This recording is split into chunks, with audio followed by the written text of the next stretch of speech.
Ladies and gentlemen, it is now 9:25. We are out of executive session, back into open session. We're going to move on to agenda item 4A.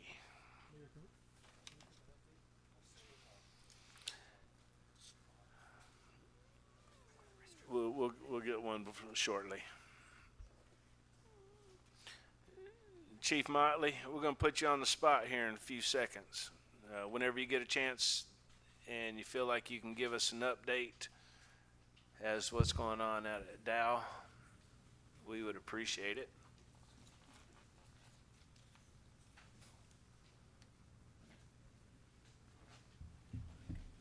I texted us about 20 minutes ago to the city manager and the center group here. The incident took at B93 is the location of the fire. Was provided a verbal update. Accountability has been completed. The fire is being monitored for hydrocarbons, and then 2 area departments are on standby if needed. But it's dissipating down. There's no visible cloud outside during the time where y'all were in executive session. It died down, so that's where we're at. So nothing reported to me at all. Everybody's accounted for is what I was told verbally. I believe it was southeast at 6 miles an hour. Southeast? Yeah, let me get back to that so make sure my notes are right or what I'm telling you. Southeast at 6 miles an hour, and that was reported halfway through the event to us, so it did not see an impact to us. As a matter of fact, BASF, that facility was clear. So it's more or less where you look at Dixie Drive towards the facility, to the right-hand side towards Lake Jackson, was the plume was going that direction. So it's dissipated completely. We can see across the pasture over there just as normal operations right now. Good. So that's where we're at. So Good. that's just information gathered from the circle of EMCs within the Brazport area. So, okay. Anything else? That's it. Thank you, Okay. Chief. Thank you for that update. Now we're going to move on. Let's see. You want me to read that one? Agenda item 4A. We have a proclamation here for R. O'Hara Lanier Day. Whereas the Lanier Alumni Association is honoring the remembrance of R. O'Hara Lanier School, its students and faculty, and its rich history in the city of Freeport and the community of Velasco. Whereas the members of the student body, teachers, staff, and administrators are proud of Lanier's place in the history of Brazport Independent School District, or BISD. Whereas Lanier has its beginning from the combination of small African American schools in Freeport, Jones Creek, Clute, and Lake Jackson, along with an Army barrack that was moved to the campus site in Old Velasco. Whereas the goals of the new school were to offer quality instruction, kindergarten through high school, and to upgrade supplies, equipment, and facilities. Whereas the name R. O'Hara Lanier was suggested by BISD Superintendent T.W. Ogg and was approved by the BISD Board in 1947. The name honored Dr. O'Hara Lanier, a well-known educator and the first president of Texas Southern University, formerly known as the Texas State University for Negroes. Whereas the first graduating class, the class of 1949, consisted of Lois Bates, Henrietta Perry, LoCatherine Lemons, and Willie Emma Watson. Whereas R. O'Hara Lanier School was successful in developing excellent educational instruction and was also known for outstanding band, choir, homemaking, industrial arts, physical education, basketball, football, and track activities. Many awards were received at the State Interscholastic League held at Prairie View A&M University. Whereas through the years, Lanier provided several programs that assisted the community. The Veterans Training Program assisted African American veterans in employment opportunities as they returned to the community after World War II and the Korean War. Lanier had an achievement club for adult education, which helped the community adults with literacy. Whereas in 1960, after many successful and impressive seasons, the Lanier Wildcats football team won the state 1A football championship under the leadership of Coach C.B. McGowan. Whereas 60 years ago, in 1965, after the Civil Rights Act passed, Lanier was closed. This marked the end of segregation and was the beginning of desegregation. Lanier served as a unifying source in the community from 1947 through 1965. Now, therefore, I, Jerry Kane, by virtue of the authority vested in me as mayor of Freeport, and on behalf of all in city government and all our citizens, do hereby extend to the Lanier Alumni Association, its students, faculty, and staff, our congratulations and best wishes on the important occasion. Urging all citizens to join me in recognizing the significant achievement of R. O'Hara Lanier School. In witness thereof, I proclaim this day, October 18, 2025, as R. O'Hara Lanier Day in Freeport, Texas.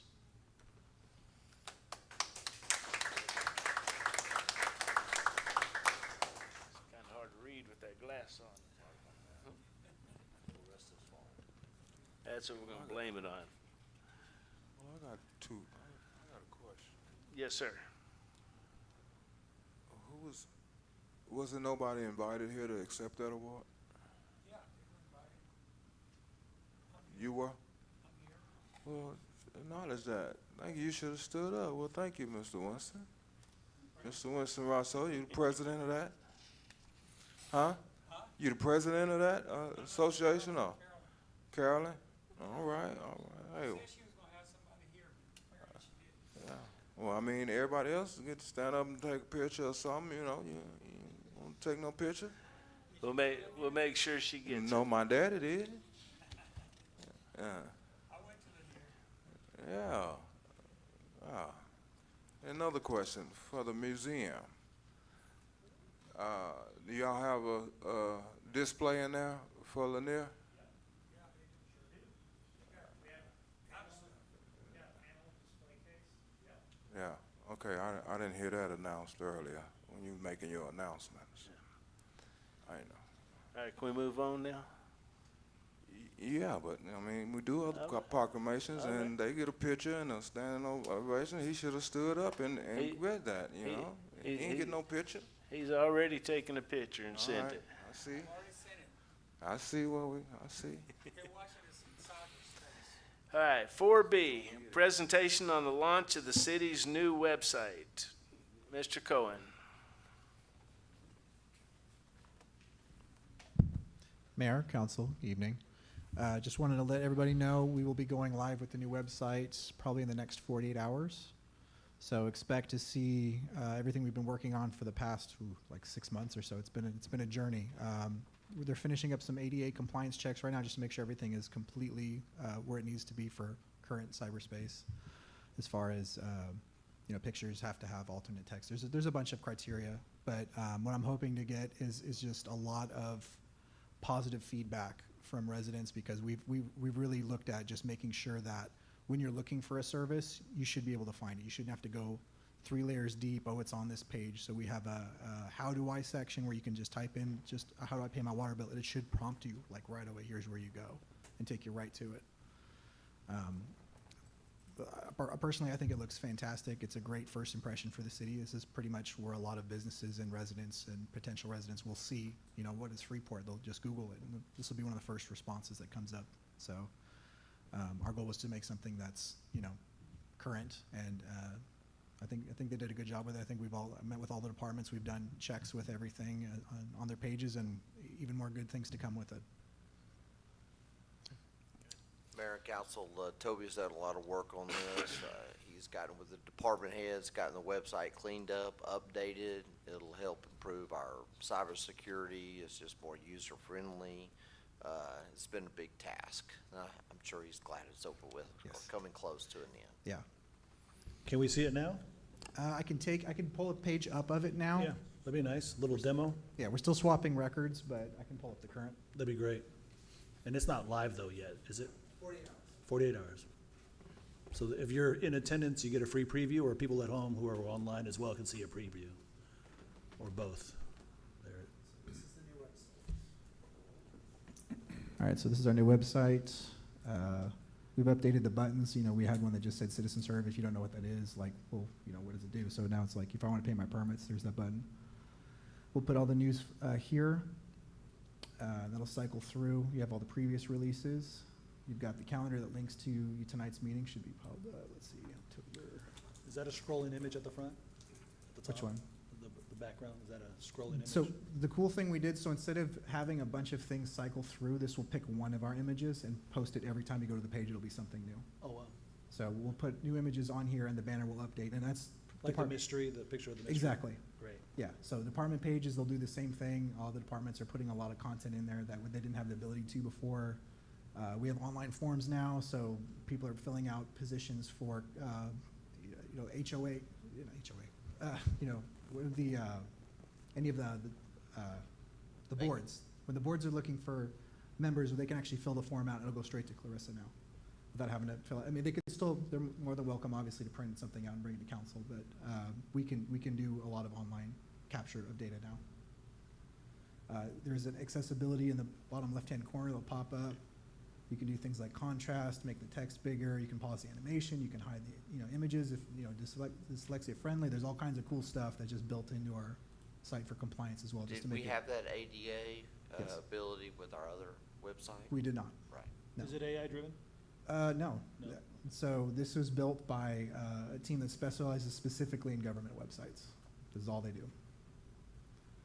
And you can see our new links. They'll open up like that. We have the department directory now. You can go through and find who you're looking for by name. So I'm looking for city secretary. Click on C. Right there. It's contact information. Let's see. We have the tourism page. We updated this a bit. I put a picture of Freeport Bryan Beach on there, and we've got some of the old links, with a new flavor to them.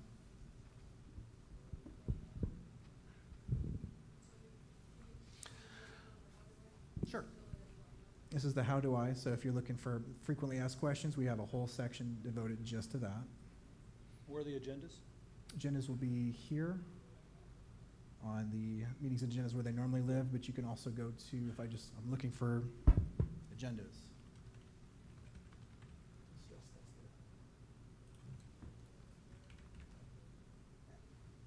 So you can pull up council meetings like that. So these are probably going to be legacy agendas, but each page will actually have it as well. So if we go to meetings and agendas, this is the new agenda center. So you can pick anything you want. I'm looking for city council specifically. It'll drill down to that, and it'll show you just those meetings. So we have tonight's meeting right there. There we are. And then if you want to see the older ones, they're all here in our new agenda center. So instead of just a bunch of PDFs thrown at you, you can actually specifically look for the one that you want. And there's everything for them. So everything's nice and organized now. We don't have a million PDFs taking up space. And we have our Facebook linked 24/7 on the page as well. We'll show you the current update. You can see tonight's meeting right there. Toby, have you tested this on mobile devices? Mobile is fantastic. It is so mobile friendly, it is not even funny. Okay, because I know our others' Yes. website was not mobile Yeah, friendly. that was like our number one criteria when we looked for a developer. We said this needs to be mobile friendly. It'll stack everything vertically.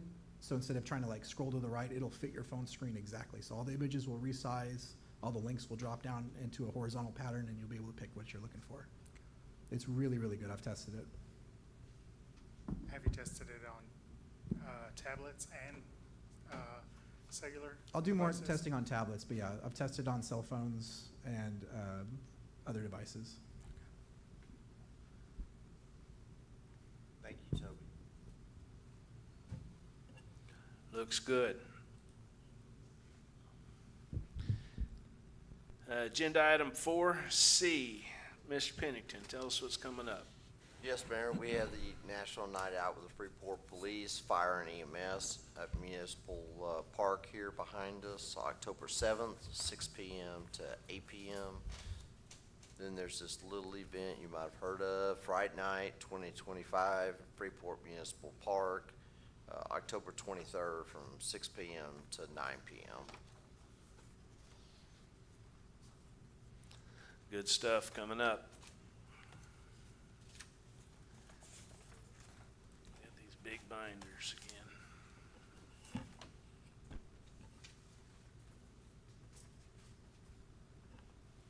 Agenda item 5A, consideration and possible action approving the meeting minutes from September 15th, 2025. Council, I'll entertain a motion.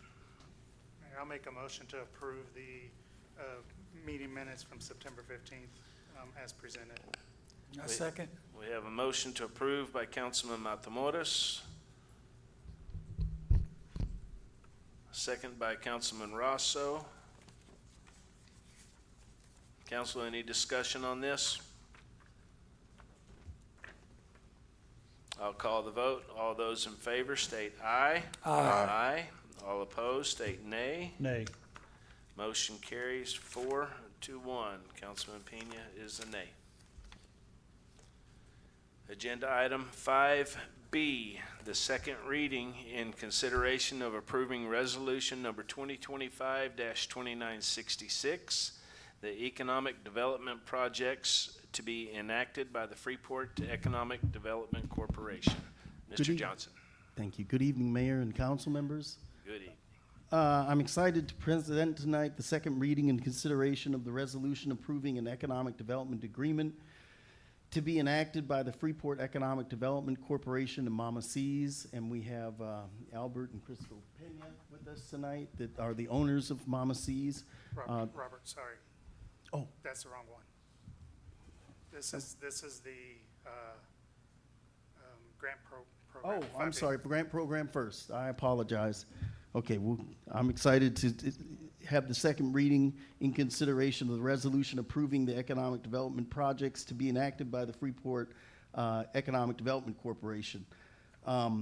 The 25-26 Local Business Improvement Grant Program. The Local Business Improvement Grant Program provides grant funding from the EDC under several categories, including facade improvements, sign improvements, general property improvements, fire suppression system improvements, and landscaping improvements.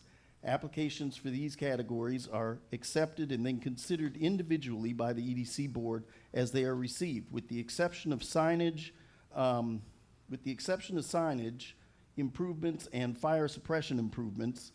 Funding for these categories is available of up to $10,000 per category. Fire suppression has a maximum reimbursement of $25,000, and signage has a maximum reimbursement amount of $3,500.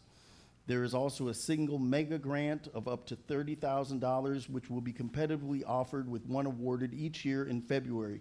Businesses that receive the grant will be reimbursed, are reimbursed 50% of their documented and qualified expenses up to a maximum grant category amount.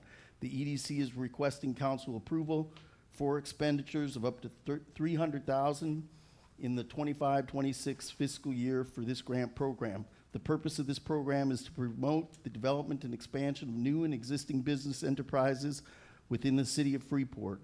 The program is intended to enhance the economic welfare of the citizens of Freeport by securing and retaining business enterprises and maintaining a higher level of employment, economic activity, and stability. The EDC conducted a public hearing with no opposition to this project, and they recommend that the council approve the grant program for this year. Mayor, I'm going to make a motion to approve the. I don't know.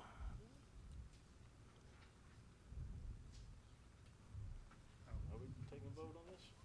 I thought it was just a reading. No, All not right. the second. Sorry, Never mind then, yeah. sorry I interrupted you. He was thinking of something else.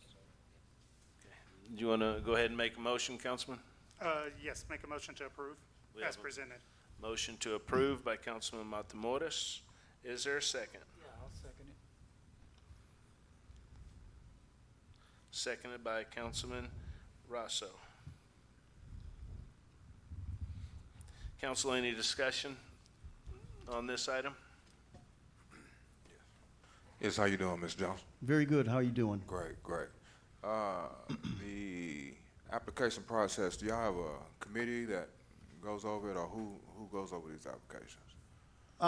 The board goes over the applications. I mean, we help the people who are, the applicants, I should say, that are applying for the grant, with putting their application together and things like that, and review them before they go to the board, but then they're presented to the board typically by, the person, that's applying, the applicant. Okay. And how do they find out about these grants? We make personal stops to businesses. We really did that a lot this year with Hurricane Beryl. Also, we've marketed on our website. We have normal outreach with our business development breakfasts, things like that, just your typical promotional activities and marketing activities. Okay. Is it, let's say, you know how business not getting this each year, the same one? Is it a? You can get one per year for businesses. So we've had plenty of businesses do phase one of improvements, and then the next year they do phase two of improvements. I know that we currently have on the river that's received one and now are applying for the second one to do more work because they sustained a lot of damage in Hurricane Beryl. All right, that's all I have. Thank you. Thank you. Council, any other questions? Yeah, I have a couple of questions. Yes, sir. Thanks for presenting that information, Mr. Johnson. Thank you. Couple of questions. The grant total amount from last year was also 300,000? Yes. And did we use the EDCU's grant all 300,000 last year? Not quite all 300,000, but almost. Almost somewhere meaning- in about the 250 range. 250? What happened to the other 50? It'll go back into the pot. It doesn't. It's unexpended. Did any of the, so then you said you had, what was it? Hurricane Beryl caused more grant Yes. awards? Yes. In the last year? Yes, Okay. absolutely.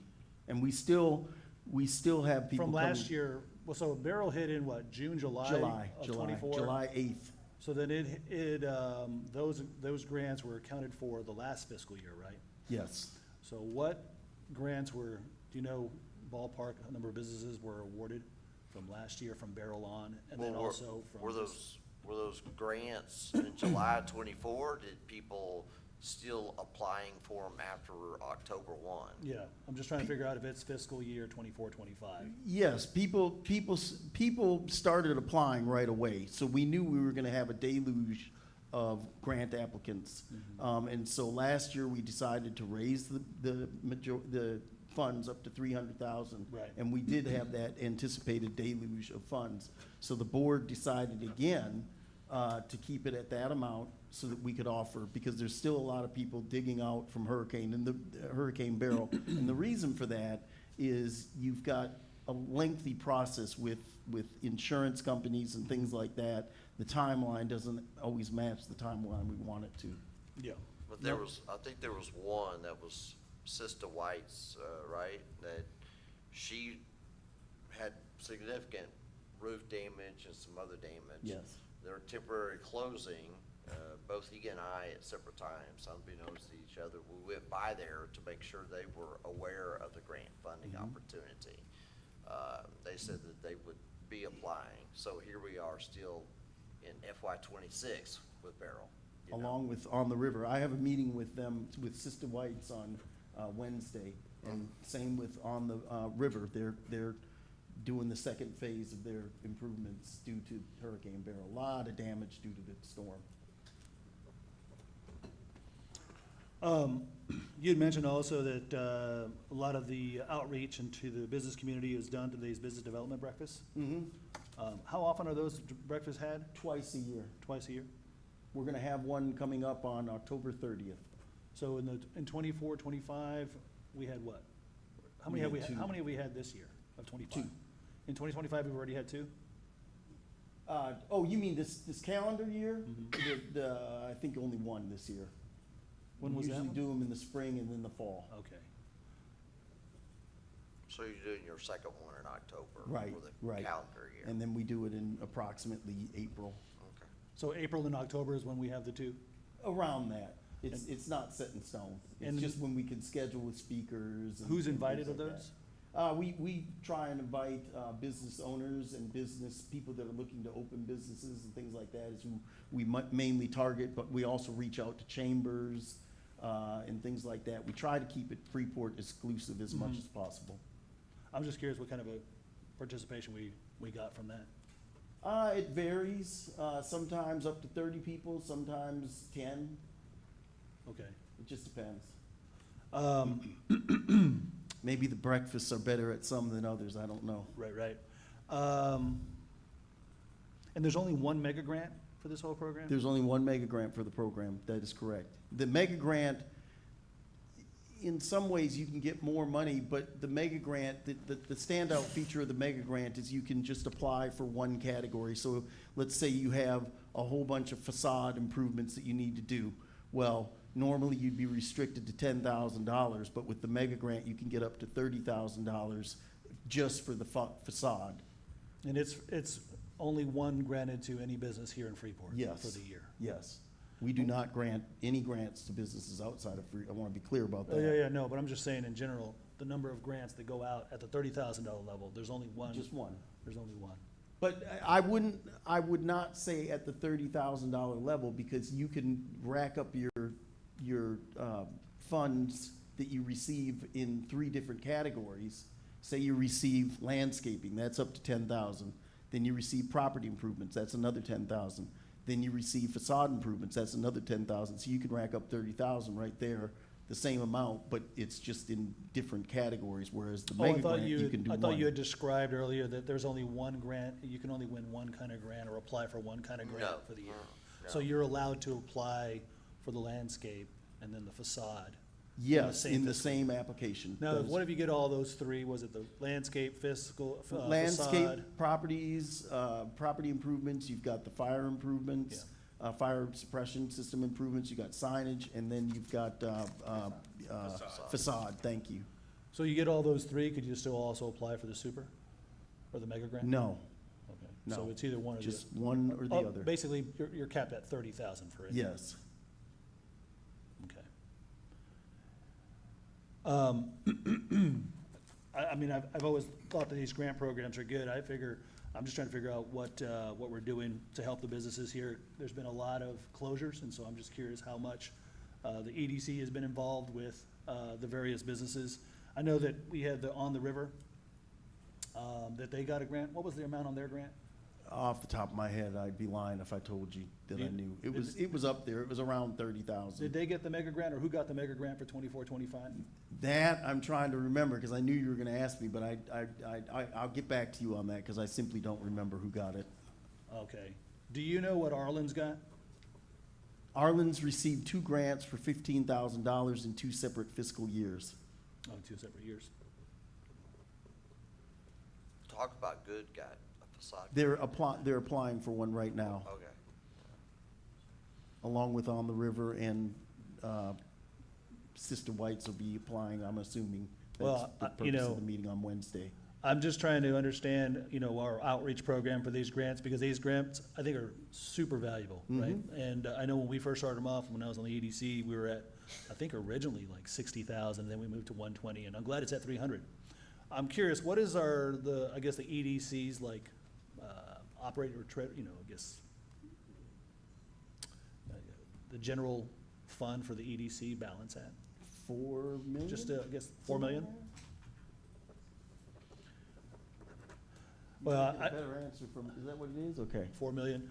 Yeah, I'm just trying to figure out if we need to enhance this and come back and make it bigger and better so that there are more mega grants for more businesses here that are actually hurting. So when I look at all these mom and pops, and of course I'm looking at Starbucks, the word on the street is Taco Bell is going under. We had Jay Blaze that had problems. Taco Bell is currently not going under. I just Yeah. talked to the owner the other day. I know that they, were having problems just making a profit, as was Starbucks. Right, it's not Yeah. one of their best stores, but, Yeah. but he has indicated nothing about closing. The only reason I mention those is that I want to be clear on what kind of help we're providing all the local businesses, the mom and pops especially. And really, I thought we would be opening, for some reason, I thought we'd be opening this up to more mega grant, and I don't even want to call it mega, it's 30,000, though significant amount of money. It's not mega, to me, it's like 100,000 is a Right. mega. But when we're sitting on 4 million and we have businesses shutting down, I'm looking to the EDC to do more. I don't mind, Yeah. I don't wanna say too much about it quite yet, but I've got in development, a grant for downtown businesses exclusively for downtown, but I would not mind enhancing the funding for this. I would Yeah. love to make the 300,000 permanent, if not more than 300,000. And maybe also look at the grant categories themselves, so Yeah. you can get, because as we've seen, construction costs Go up. rising and things rising. Precisely. So I have no problem with that whatsoever. Yeah, it's just a balance to walk between being able to have enough of a pool so that when there is a large development, you're able to put something towards it. So it's Yeah. just a balance to walk between the small grants and then being able to have something, again, in reserve for example, we just been out with the Center Point on the alleyway project. So we're waiting for the engineering to come back on that one to find out what that's gonna cost. We have no idea. Yeah, So that'll end up probably coming out of the TERS side of things though, right? it just depends on cost Yeah, Mm. because the TERS is for the infrastructure. and parks. I got jokes. So I guess I like this program. I think it's very useful for the city. Very. But I think we need to do more. Okay. And so I would recommend to get back to the EDC board to create bigger grants, 50,000 or 100,000. And as well as all of these facade and, the other minor ones at 10,000 to raise those, because you're right, the costs are going up. But here's what's really critical. What's really critical is our economy is weak. And what's even weaker is the Freeport economy, right? So you're hearing about all these, the plants right now kind of reducing their staffing on contracting, so a lot of the restaurants, those are the ones that are reaching out and they're saying, hey, less customers. And so right now it's really critical that we can provide any kind of life support in the form of grants. Right. But I also want to mention here that one thing I didn't see on here was, and this is probably more general for EDC, but I'd like to see these monies being pushed out to promote cross-promotional marketing for all of these businesses. So that, we have an event and all of these businesses, all the mom and pops come to it, they're part of it. We're basically extending them marketing dollars, but it's our event. So the events that we have around the city, they're all there with booths. And maybe these grants pay for those booths. Right. And maybe they get to bring some of their food and everybody Or gets to just taste use our marketing funds to do Yeah, that. I mean, we exactly, have been doing a lot of cross-promoting Yeah. with Facebook, also promoting different restaurants for that week that I talked to you about last year, or that I talked to the council about last year, Yeah. where we're going and choosing a business and highlighting them for a week total time, and then moving on to the next one, focus on the menu, focus on the atmosphere, focus on the different things in the business. Yeah. But yeah, we could use marketing funds just to do that idea. What's our right there. marketing budget for EDC? Right now, it's about 125,000. Yeah, I think you need to bump that to double. Well, And then you'd there's have- statutory Oh, well, whatever the laws. statutes Yeah. are, I would It can only say- be 10% of your budget. Is that right? Yes. And your budget's what, $1 million? 1.3, So yeah, that's what the- I was gonna say I think 1.2. it's 1.4, Well, I just looked at it. Again, that's why if it's not just the marketing, if there's another component that we could add or to this grant program, whatever it might be. And the idea being is that you have $10,000 a month that's going out for all the local businesses. Okay. Cross-marketing. And I wanted to make sure that I mentioned that here. I had it in my notes to talk on this particular point. But, when we're talking about the balance, the delicate balance that we're trying to walk, hey, yeah, we don't want to spend all of our money, we got 4 million, but I can tell you for all those businesses that potentially may go under or already have, it does us no good to have that coffers in the sidelines if we don't put it to work. And so I would highly encourage you guys to get that money out as much as possible. Okay. At minimum, at 25%, if we get 1 million of that, you know, in the market, into our businesses, attracting other businesses, but certainly for the marketing. Because the problem I thought with Starbucks was, and the Starbucks went out, and I heard a lot of the complaints from their staff, from the regional director, from the management, was there wasn't enough community engagement, participation by the city. And so I'm not, yeah, that's what I'm getting. That's what I got. And I know that there was some. There was plenty by us that, I can just tell you that we'll have some other offline Okay. conversations about it. But I was Okay. telling you, it's because of those conversations with Starbucks, some of those other conversations I'm having with all the mom and pops that are having the heartburn, and they see what's going on with Starbucks and all the other major corporations. They're like, hey, before we get to a point where we're gonna be underwater, we'd like to see the assistance. And so this is the perfect time. These grants are there. We can enhance these grants, raise them up, and not wait for the next fiscal year, but to do an amendment. I don't see why that couldn't be done, and for that matter, I think it's imperative, especially considering the market. Robert, get with me tomorrow. Get with me tomorrow. Okay. But I don't have any further questions, Mayor. That's good. Thank you, Mr. Johnson. Council, anyone else?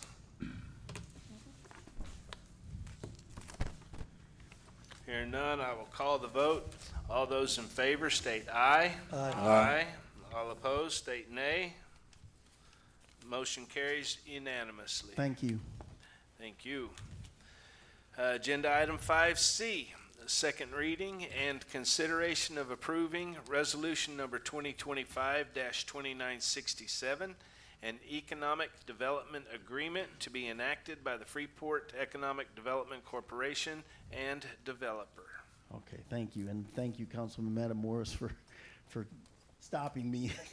I was so excited I started reading the wrong thing. Anyway, I'm excited to announce the second reading and consideration of the resolution approving an economic development agreement to be enacted by the Freeport Economic Development Corporation and Mama C's, of which Albert and Crystal Pena are in the audience tonight. No relation to me, by the way. One's with an And I. then the there's other's with an I, mine's with an E, yes. Yeah. The EDC has identified an economic development project that it would like to fund. Because of the project's nature, it is required to have the city council approve the following two readings. This is the second of the two required readings. The EDC negotiated a property sale agreement with Mama C's to be located at 212 West Park Avenue in Freeport, Texas. The agreement stipulates that the EDC will grant a low-cost property sale in exchange for outline refurbishments and development of the building, the creation of 5 jobs, and the requirement that the business remain open for at least 5 years. If these requirements and benchmarks are not met, the property shall revert back to the EDC. The EDC believes this will help further the city's stated goal of downtown redevelopment and revitalization, and the project will bring additional traffic to the downtown historic district as outlined in the University of Texas San Antonio Center for Urban and Regional Planning Research's comprehensive downtown plan for the city of Freeport, Texas. As a part, following a public hearing on September 10th, 2025, the Freeport Economic Development Corporation voted unanimously to recommend approval of the low-cost property sale agreement with Mama C's Restaurant.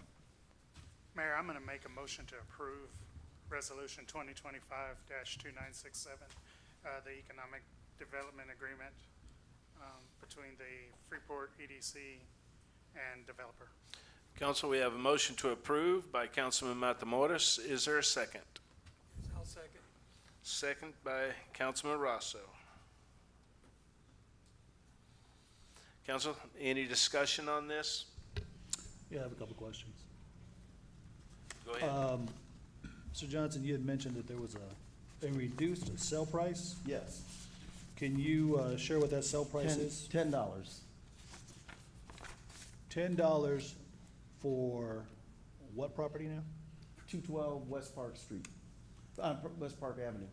So 212 West Park is being sold for $10. Do you remember how much the city bought it for? No, I do not. Is that the structure that had housed the Lucy Goose? Yes, it is. And there's another property right next to it. Is that gonna be a part of it as well? No, this will not be a part of it. So it's strictly 212? Strictly 212. And what are the plans for 212? I mean, excuse me, for the neighboring adjacent structure that's owned by the EDC? Right now, we've got some people that are interested in looking at it, and just different people kicking the tires, but ultimately, a lot of people are like, the building needs too much work. And what are the performance conditions in terms of the construction for Mama C's? They'll do all the construction, the build-out, have the building up and operational, in order to, otherwise it reverts back to us. And will they be able to access the grant monies? I'm sorry. Will they be able to access the grant monies that we just passed for the fiscal year? There would be nothing prohibiting them from doing so, no. Okay. Is there an expected, anticipated budget for the renovations? Yes, the, was it 125? Around there, 125,000, 125 to 150.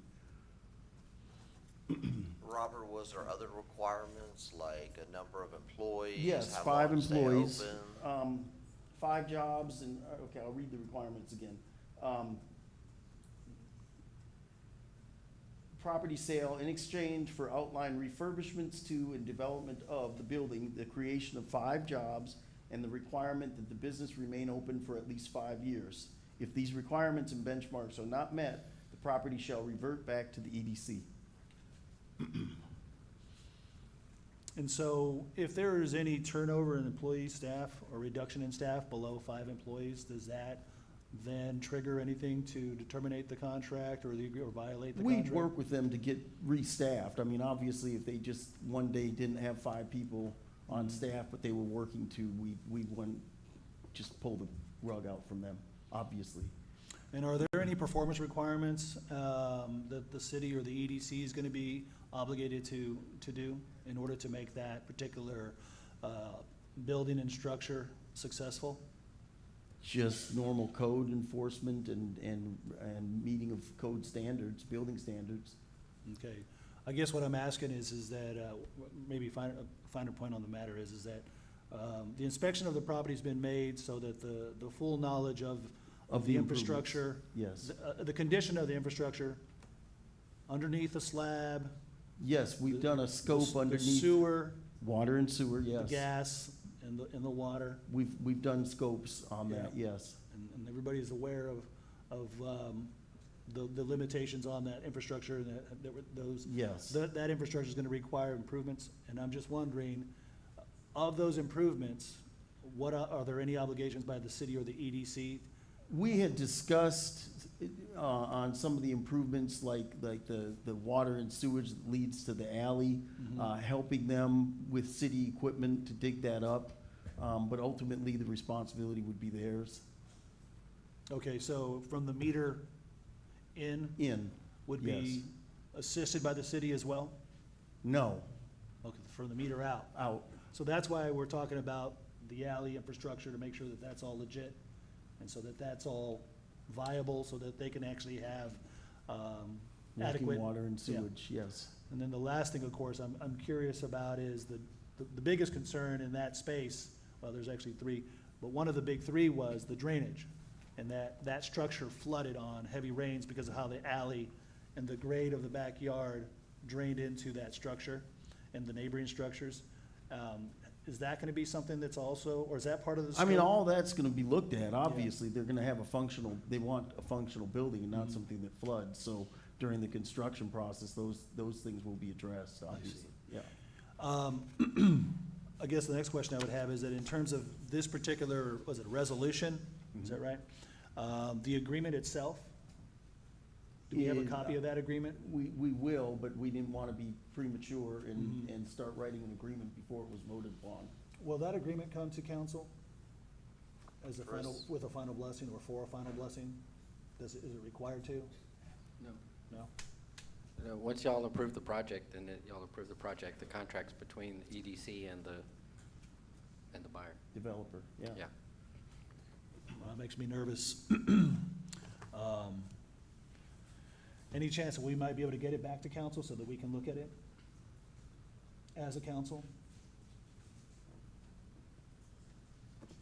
Is that, yeah, I mean, is that a legitimate request so the council actually can say, yeah, we looked at it, it's a good contract? You know, my thinking is if council says that's what they want to do, then yes, it could happen. I just wouldn't want anything to slow this down. Right.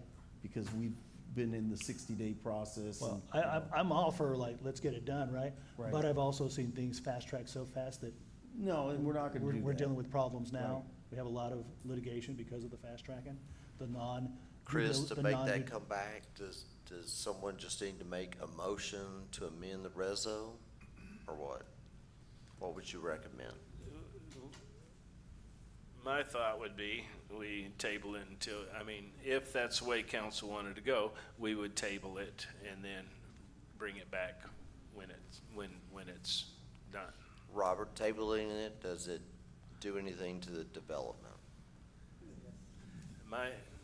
Also, my thought is, I know Robert's been working with these two for quite some time, and they've gone above and beyond. And, you know, personally, I feel like it's a good deal, it's a good project. Well, I think that it's actually a good, well-intentioned project. Let's be clear about that. Like, I think we can all agree, for anybody that knows, Ms. Pena was working here at the Sweet Tea, so I know that she's been here in our community for a long while. So to see her grow and want to have her own restaurant is exciting. So in terms of the intention, there's no doubt about that. And the intention for the EDC to want to help that, and the fact that you guys have been working hand in hand, that's awesome. But I want to make sure that we don't trip over ourselves and get the contract right. Do you know how long it'll take the EDC attorney to draft that contract, the development agreement? It'll get started tomorrow. Okay, I mean, because if it takes them one day, then we're slowing them down.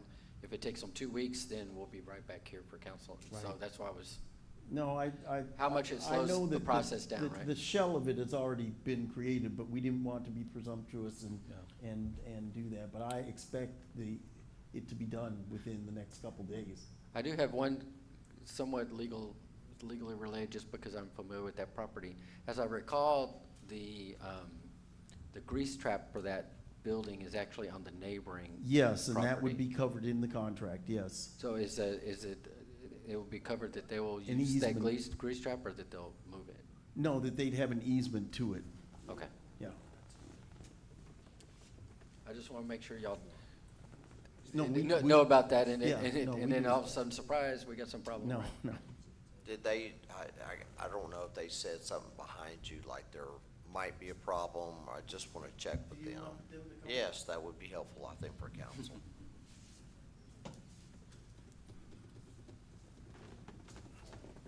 This is a great opportunity for us, and we really do appreciate it, but we're ready to get to work. I mean, this has been a long process. We've just been waiting. So, I mean, if y'all are gonna vote for it, let's vote for it. If y'all aren't, then just go ahead and let us go. I mean, that's all we gotta say. I mean, we're ready to get to work. Y'all want an anchor business in downtown? Well, here it is. Vote for it. If y'all don't, then we'll go ahead and go home. I mean, I'm ready to get to work. I've been ready to get to work 2 months ago. So I don't know what else to say. I don't like sitting down. I don't like waiting. I'm ready to go. I'm a worker. That's all I do. I grind. That's it. I work for my business. The business I have right now, I work 24/7. I work Monday through Sunday. I was watching, my college football games this weekend while I was working at the shop. I watch my Cowboy games while I'm working at the shop. I have a TV at the shop. Just like I'm just that, ready he to blew work. it. No, you won. Just like You that. won with the Cowboys now. I'm just ready to get to work. That's it. No, I appreciate all of your effort and your enthusiasm. Here's the No. thing, right? So it's kind of like any other contract. We got to make sure the lawyers get it right. But here's the problem, is that at the end of the day, this council is responsible for those contracts. as well as Mr. Johnson, because, and the board as well, we gotta make sure it's right. I get it, And I if understand. we can, and I don't know that 2 weeks is gonna hurt us, but I can tell you that it'll hurt us if we don't get it right. This grease trap situation's not addressed right, you guys could be in a hurt of, like, if they end up selling it to the next guy next door, how that's gonna work and the sharing, because when the Lucy Goose was there before, that was a problem. Well, the sooner that we can get 212 up and running and kicking, then I also want 210 and 208. And I'm gonna turn it into a bigger section of the restaurant. Well, So. that, I wasn't aware of I know that. I know that's in the future. But right now, you can ask him, everybody that looks at the building, they already know the building needs to come down. Because it's gonna cost way too much. 210 is gonna cost way too much to rebuild. I've already looked at it. I've already had an engineer look at it too. So that's pretty much what we're looking at 210. Yeah. I want 210 and I want 208 because I want somewhere we can go sit down and we can actually watch our sports teams, regardless if it's the Rockets or Yeah. the Astros or Cowboys, Texans. Well, No if text. it gives you any additional relief, know that the way I see this whole deal is that, yeah, it's all great and all, but I gotta make sure that we're not only protecting the city's interest, but also your interest, because if we don't do that as well in terms of good, like, what is this, just acting in goodwill or in making the best effort to make sure that your interests are secured, then the thing we don't want is that then now you're in a lawsuit against the city because we didn't button this down the right way. That's exactly where we're coming from right now, because that's the heartburn that we're going through right now with other businesses. So I think if we can wait just those 2 weeks, you're gonna sleep better, and so are we, the city, and so are the residents. And, I'd rather you guys hit the ground running with the contract, with the contracts not in any kind of like detrimental manner, or in any kind of detrimental structure. That's all I'm coming from here. Yeah, And that's- I totally understand. I mean, Yeah. I want my attorney to look over the contract too, so. Yeah. I mean, that's definitely something that we've been talking about. It's just one of them situations where it's been lingering way too long already. I mean, Well, between the wording the first time and, so we either wanna move on and we need to figure out something else for us, or, cause I mean, I have my. well, just, what I'm saying is not a no. I'm just saying we just gotta get it right. So I don't think anybody here disagrees that we want you guys there. I don't see anybody saying that we don't want them. But it's We'd still love- we'd love for prolonged you- one more month. No, we have the next meeting. When's the next meeting? What is it, the 20th? 20th. 14 days from now. So, Council, any other questions or comments? I got one comment. Yes, sir. I mean, I see your passion and your frustration, and I don't know what y'all went through before this here, but and I'm hearing what they're saying. You know, I'm new, so it's the first year, but you know, I wish we would fix these buildings up. You know, I mean, y'all taking on a big risk with the stuff in the contract, and you got to have 5 workers. You got to have, you know, you got to put the money down to fix that building back up, bring it back up to code. And, you know, it sounds like a couple of these things, you know, they were bringing up that you may not have knew about. I mean, Oh, we knew. okay, well, y'all know about it. We've been Well, looking okay, well, it's just a lot of risk in that for me, and I hate if y'all rush it and don't get the details all worked out right. And maybe y'all do have them. Maybe y'all did have a good plan, you know, but I would go if y'all want to go, but I just don't want to see something pop up in the back burner and say, oh, I mean, 'cause I think we had something down there before I even came, but you know, and it came to a lawsuit about the building, and you know, so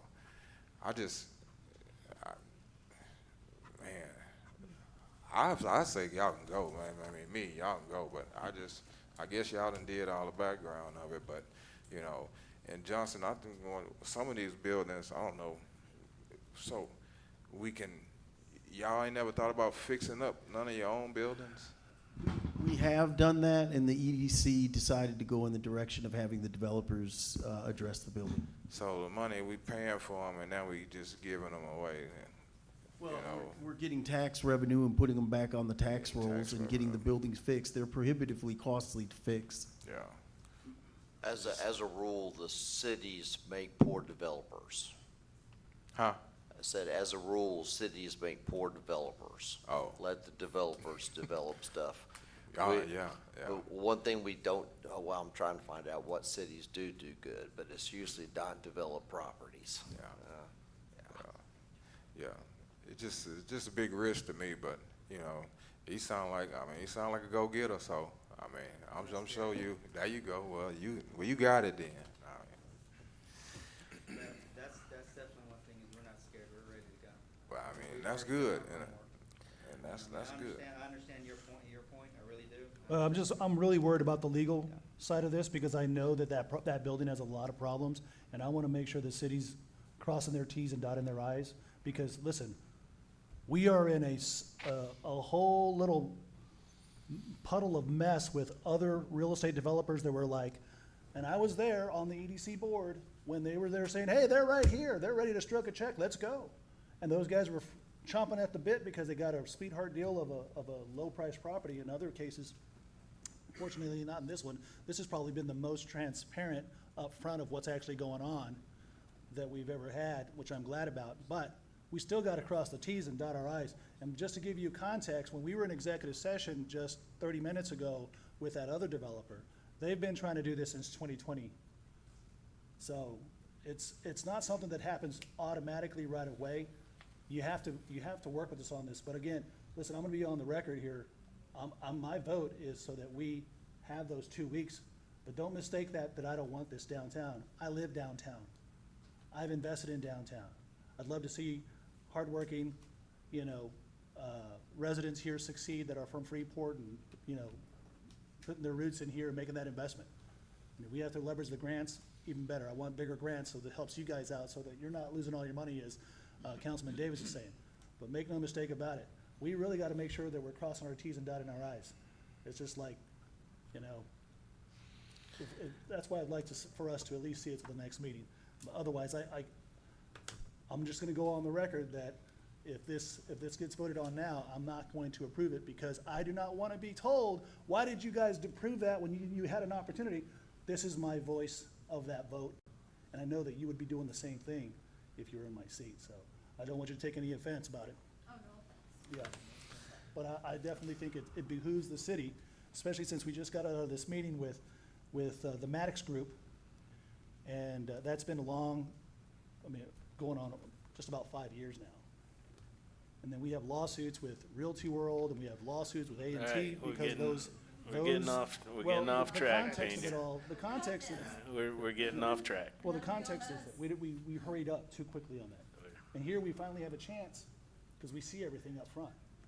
That's all I'm saying. All right, thank Thank you. you. All right, so council, we have a motion and a second on the floor. I will call the vote. All those in favor, state aye. Aye. Aye. All opposed, state nay. Nay. Motion carries 4 to, I didn't hear that deep voice, Councilman Davis. I didn't say nothing. I know it. Hey.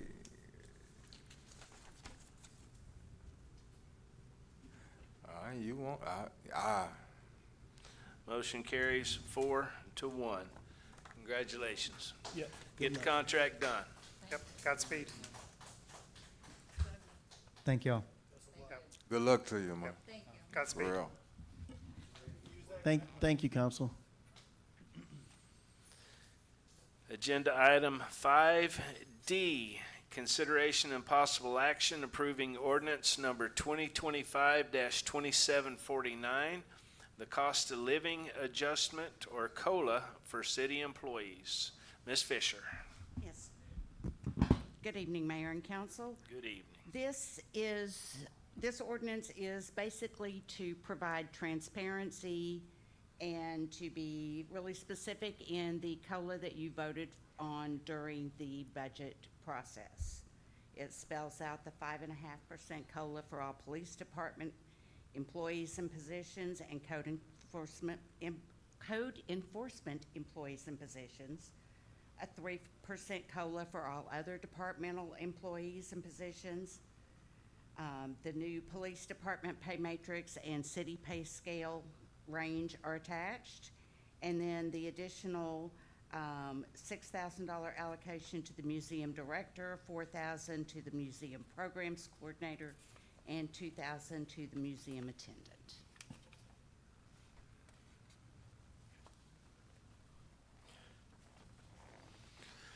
Council, I will entertain a motion.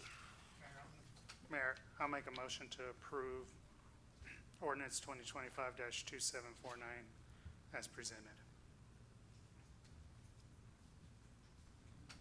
We have a motion to approve by Councilman Matamoros. Is there a second? Yes, I'll second it. Seconded by Councilman Rosso. All right. Discussion, gentlemen. I just wanted to follow up. Typically, these ordinances are just done for, again, transparency, like Donna mentioned, and also to help the auditors whenever they come in, they can reconstruct, rather than just try to look at a budget to figure out what was done. So it's just a typical follow-up. The appropriations already been made when the budget was passed. This is really Housekeeping. housekeeping and formality, just documentation, again, transparency. Thank you for that. Council, any discussion?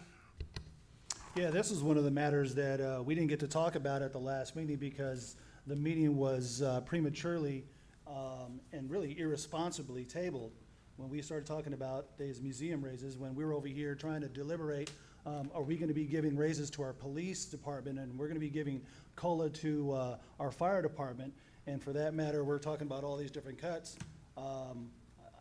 I wasn't going to be in a agreement for these raises at all. Especially and specifically because the museum, despite the numbers that were described earlier during the citizen comment section, that, and listen, I'm not trying to be a Debbie Downer here. This is the whole deal. The whole deal was we were supposed to have this intelligent conversation, responsible conversations. This is what we're elected to do, to talk about really where is our money lost? Where are the money leaders and where are the losers? And I can tell you right now, I had city staff approach me after the last budget, and they were really pissed off that this whole deal was being done irresponsibly as a budget as a whole. But specifically, there was a lot of heartburn about the museum staff getting this when on top of the regular cost of living adjustment, they're getting all these raises. And then you have the first responders having to just really be taxed with going through, having them being raked over the coals about their cost of living adjustment. And then a raise, I mean, what I was going to say a couple of weeks back was, the museum went from 7 days a week to 5 days a week. Went from the events that were being put out through the museum, reduced from, I think it was 10 or 12, down to 4 or 5 now. And The museum. I just want to say that, here we are, we're getting less and we're paying more. And I just don't see the value in it. And those are my talking points before. And we didn't even get to talk about it, but I want to make sure I go on the record that, here we are, we're spending $300,000 on the museum, and the attendance for the museum for the year was what, 8,000, I think is what it was described. But, when I talked to Starbucks, and I spoke to the Starbucks regional director, you know what they told me their average attendance was, or average customer transaction every day was? It was 400 people. So 400 people comes to 12,000 people for the month. 12,000 people, which comes out to 144,000 unique visitors to Starbucks spending their money. And that 300,000 that goes to the museum, that could have been used to help Starbucks stick around maybe with the outreach programs. I'm not interested in giving money to these corporations, but I am interested in making sure that we have programs that help and benefit our businesses. And so when I say, hey, listen, we can save a lot of money, wrap up the whole museum, give it to Lake Jackson, pay them $30,000 a year to maintain that space and have all that history, and we save ourselves over $300,000. What a big savings, and we can actually put it to businesses and venues that actually do generate money for the city. Those were my talking points, and that's all I have, Mayor. All right.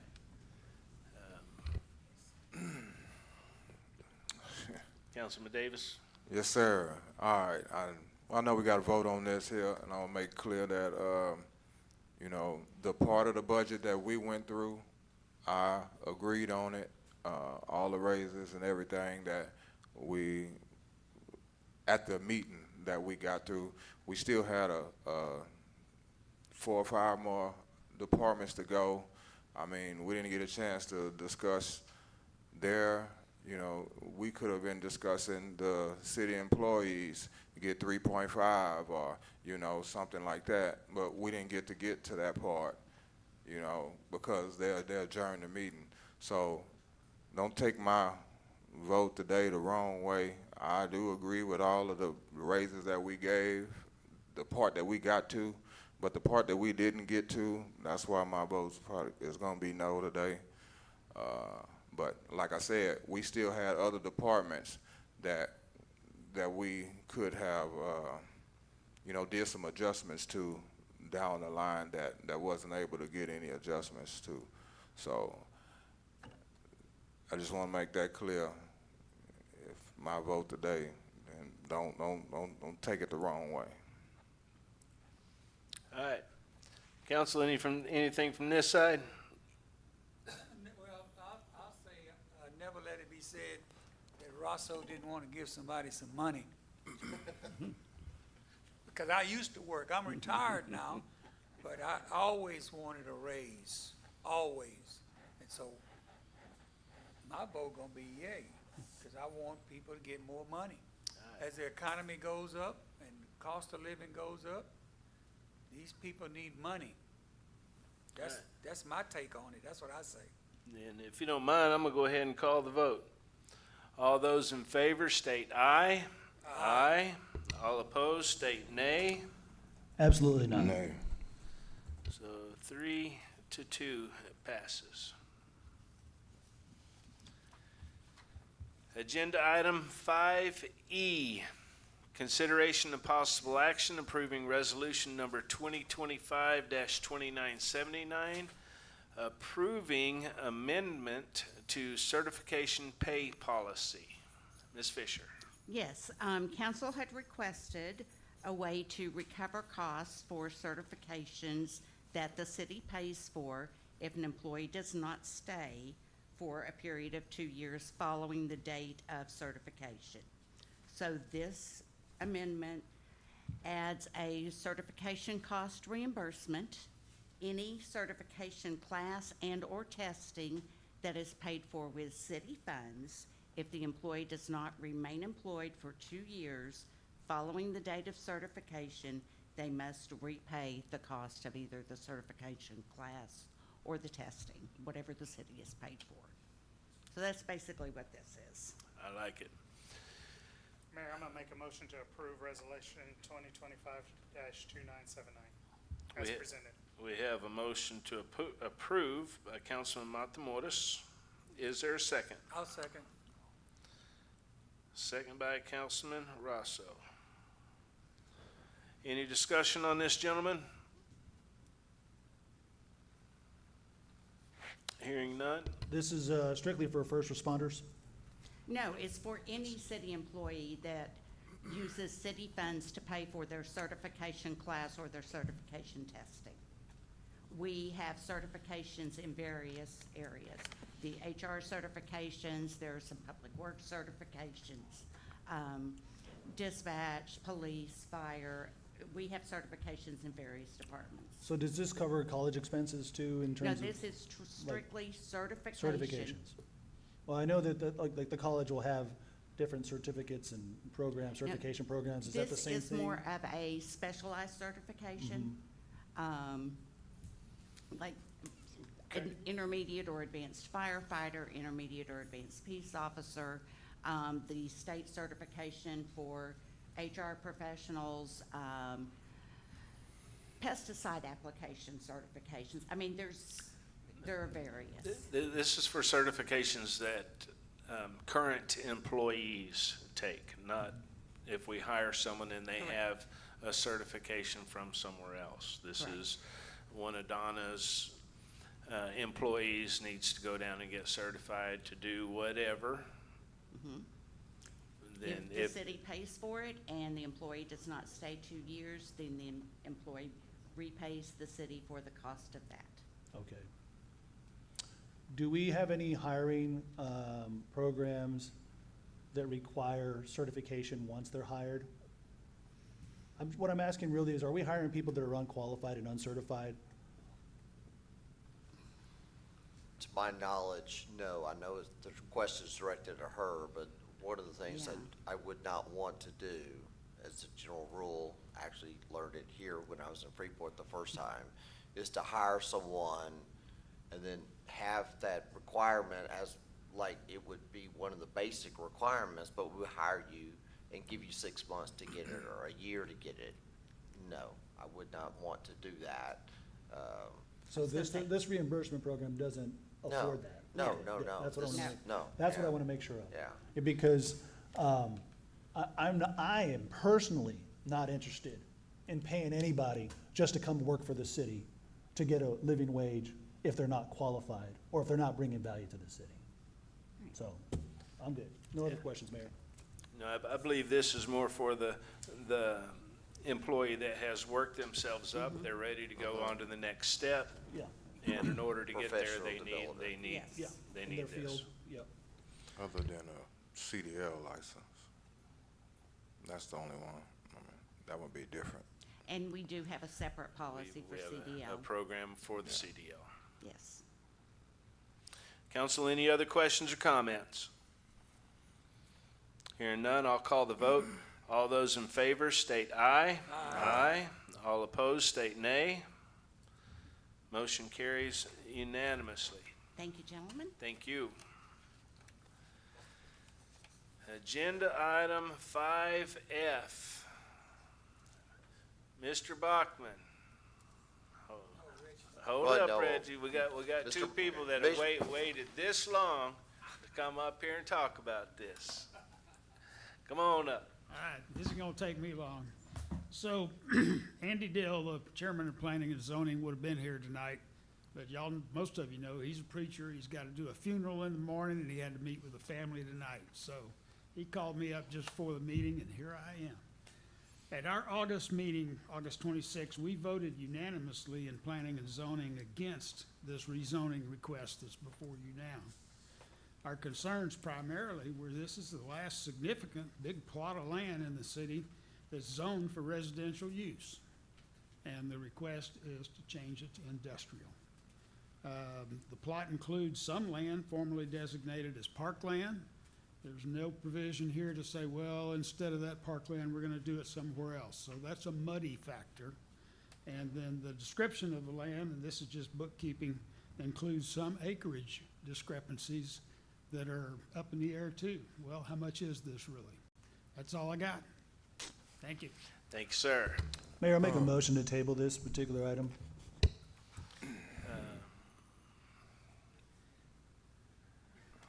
With all due respect, Gotta have the other talker. I have one more person that has signed up to speak. She's been waiting for this long. I'm gonna offer her the ability to speak. She's got 2 minutes.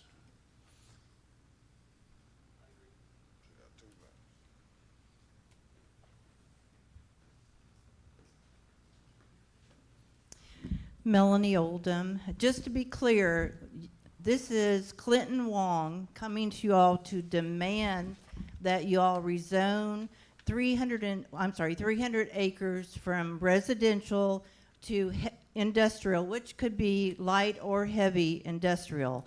I would say you all have the opportunity to say no. You can demand, you were promised back in 2014 you would build housing on the urban renewal land, at least some, and some on 2nd Street.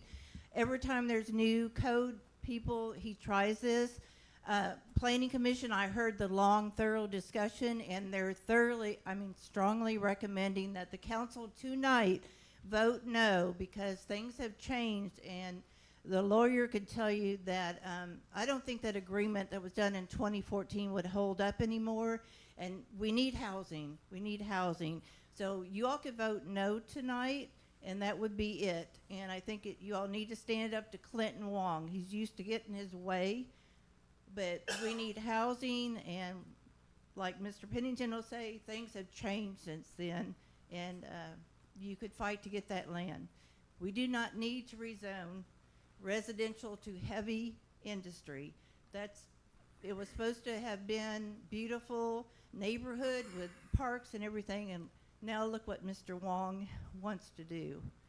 So please, listen to the Planning Commission, because they had thorough conversation on this, and they're strongly recommending to the council to vote no tonight. Thank you, Ms. Oldham.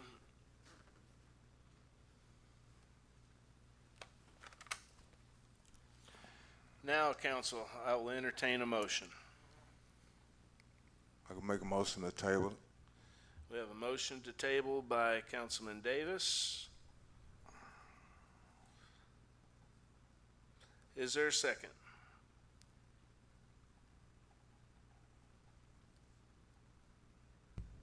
I'll second it. We have a motion to table by Councilman Davis, seconded by Councilman Pena. Any discussion needed on this, gentlemen? Yeah. Yes, sir. All right, I made a motion to table it because, Quentin Wong, he has probably the most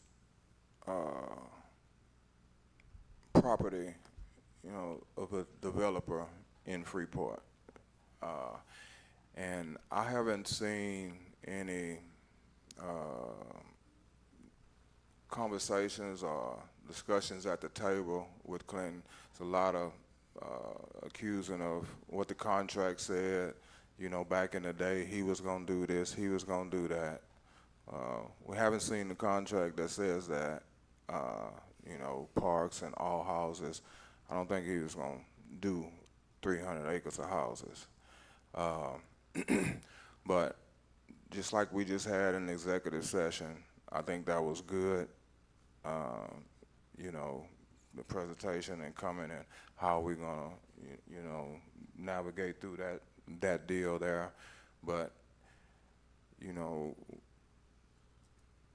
Mr. Clinton Wong has been,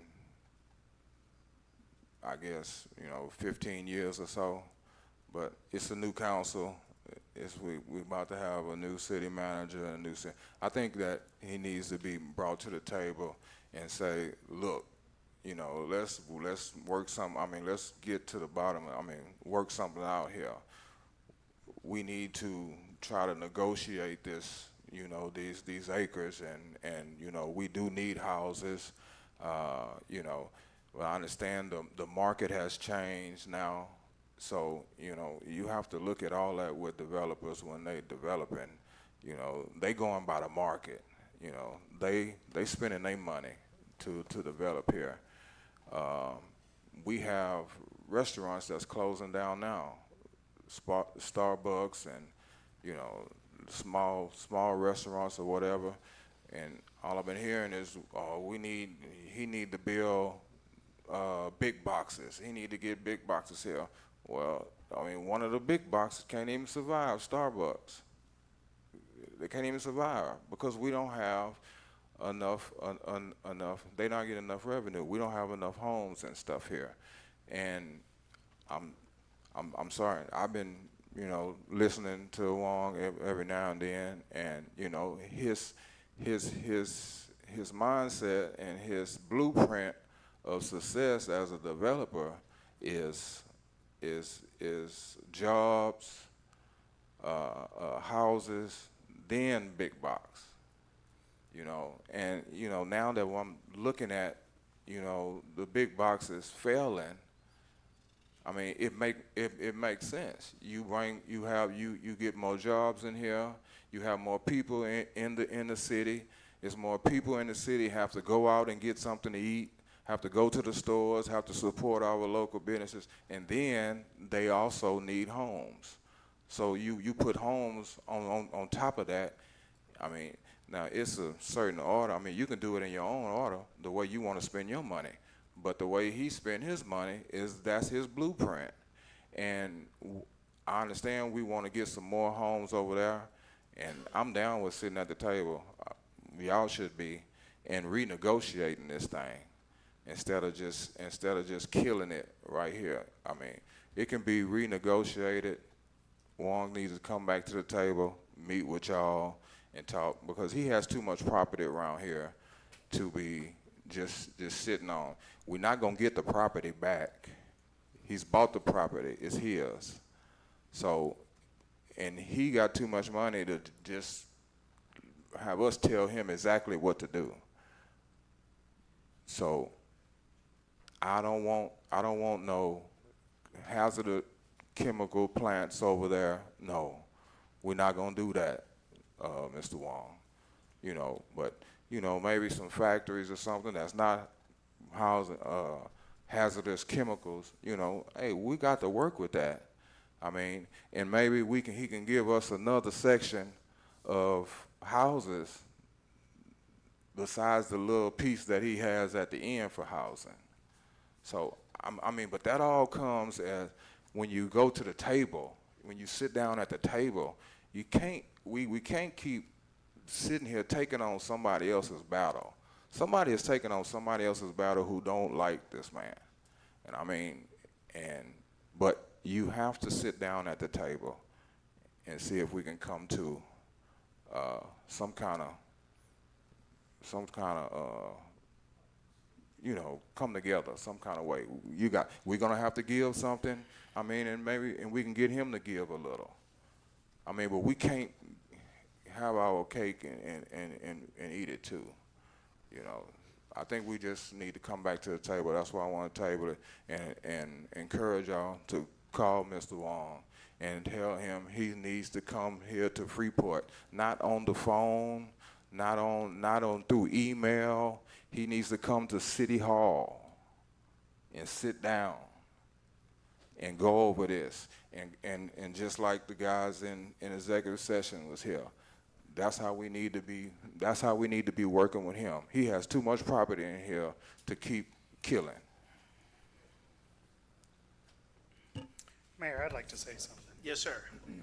I don't agree with Ms. Oldham too much, but on this item I do. He's basically come in and stated he wants to do industrial on this whole property. No even discussion of residential. And he's basically telling us, like he's told every other council, take it or leave it. I believe if we table it, he's not gonna come back to the table. He'll just wait us out again and try and start this whole charade all over again. My decision would be, let's deny it, and then let's say, hey, come to the table. Let's work on a plan that will give you some of your commercial that you want, along with some residential, and let's move forward. But if we continue to table it, he's just gonna keep kicking the can down, and we're not gonna see anything. And so my opinion is, I think we should vote to deny this request, and then have our city manager ask him to come back down, and let's see what we can talk about. Hopefully he'll bring some plans of what he wants to do, and then go from there. But yeah, I think we should make a vote of denying this rezoning, and not table this. I got a comment, Mayor. Yes, sir. I mean, it's all for naught, right? I can talk about all the right sense of it all. I could tell you about how stupid we're gonna lose money on this. It ain't gonna matter. Because it didn't matter 10 minutes ago with an EDC property. It didn't matter with Realty World. It didn't matter with the meters.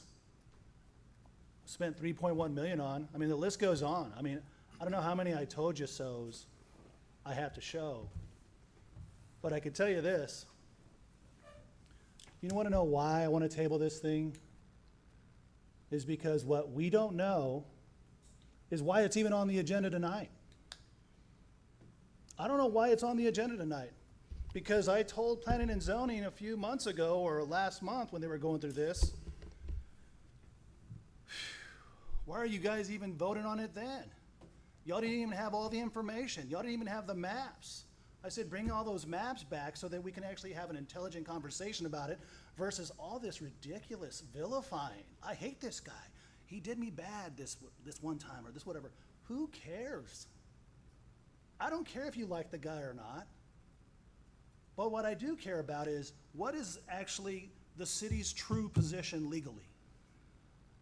I have yet to have that conversation. And I know none of these guys up here have had that conversation either. I'm willing to bet. To know exactly what kind of legal jeopardy the city might actually be in already. So I didn't really want to say this out loud, but somebody's got to actually say the truth. And the truth is, nobody in here can tell me, except for maybe Mr. Duncan, how strong of a position we are in legally. But I don't want to have that conversation here in open session, because that's why I want to table it, because I think it's important that we all first learn what the hell position we're in, number one, and then we actually know where we're going to go from there so that we can negotiate strongly. We may find out that we don't have a leg to stand on. Then what? So then we vote no. Wong sues us. We're still losing. He does what he wants because the contract is already done. Or best case scenario, we have such a rock solid position tonight that we can cancel this and we are going to force Wong to do exactly what we wanted. Yeah, look at that. We're telling these guys how to spend their money, which is ridiculous. Absolutely ridiculous. Guys, everybody wants to feel good about, hey, look what we did. We brought in housing. Hey, look what we did. We spent money. Hey, look what we did. We gave people raises. That's not what we're here for. We're here to do responsible development, responsible fiduciary responsibilities to, I should say, how we spend the city's money. That's what we got elected to do. Leave your ego at the damn door, whether you're on this side of the desk or on that side of the desk. And let's start dealing with facts, because I love dealing in facts. Because that's exactly the facts, FYI, that found me innocent 12-0. All right, Councilman. No, listen up. No, My point is this. getting Don't try to cut me way off, Jerry. offline. My point is this, is that we don't even know where we stand on this. Can you tell me how strong of a legal position we're in? I hardly doubt it. So that's all I'm going to tell you right now, is that we need to table this so that we don't shoot ourselves in the foot. Do we ask Wong to come to the table? Sure. Or do we have the attorneys sit all down and we have those meetings? Absolutely. But we cannot just get willy-nilly with these contracts because we're emotional about it. But I have to give an emotional response to counter the emotional bad arguments. The bad arguments here. It's just bad. I'm going to say something as a liaison for planning and zoning. It was brought to planning and zoning because if you look in your packet, there's an application for rezoning from Clinton. Oh, I know Wong. why. I know Hold why. on, it one, went to zoning. gentlemen, I know one. why it went That's to why it was rezoning. brought. I know why. I And know why it now- went to zoning. Councilman So, Pena. I know why it dealing went with to zoning. facts, I know- that's why I it was know why brought. it went to zoning. One person at a I'm time. asking why it's here. Chief, one more time. It's illegal. It is not. It is. I'll see you in court.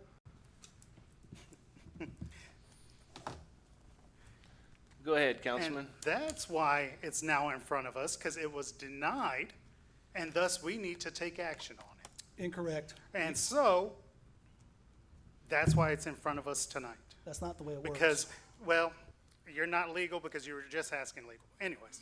On a different legal matter. So, okay, now you're legal, you're HR, you're IT, you're All right, realtor. let's keep it on topic, Anyways, gentlemen. that's why it went to planning and zoning, because there was an application, which I stated that a couple of meetings ago when I gave an update to council as the liaison for planning and zoning.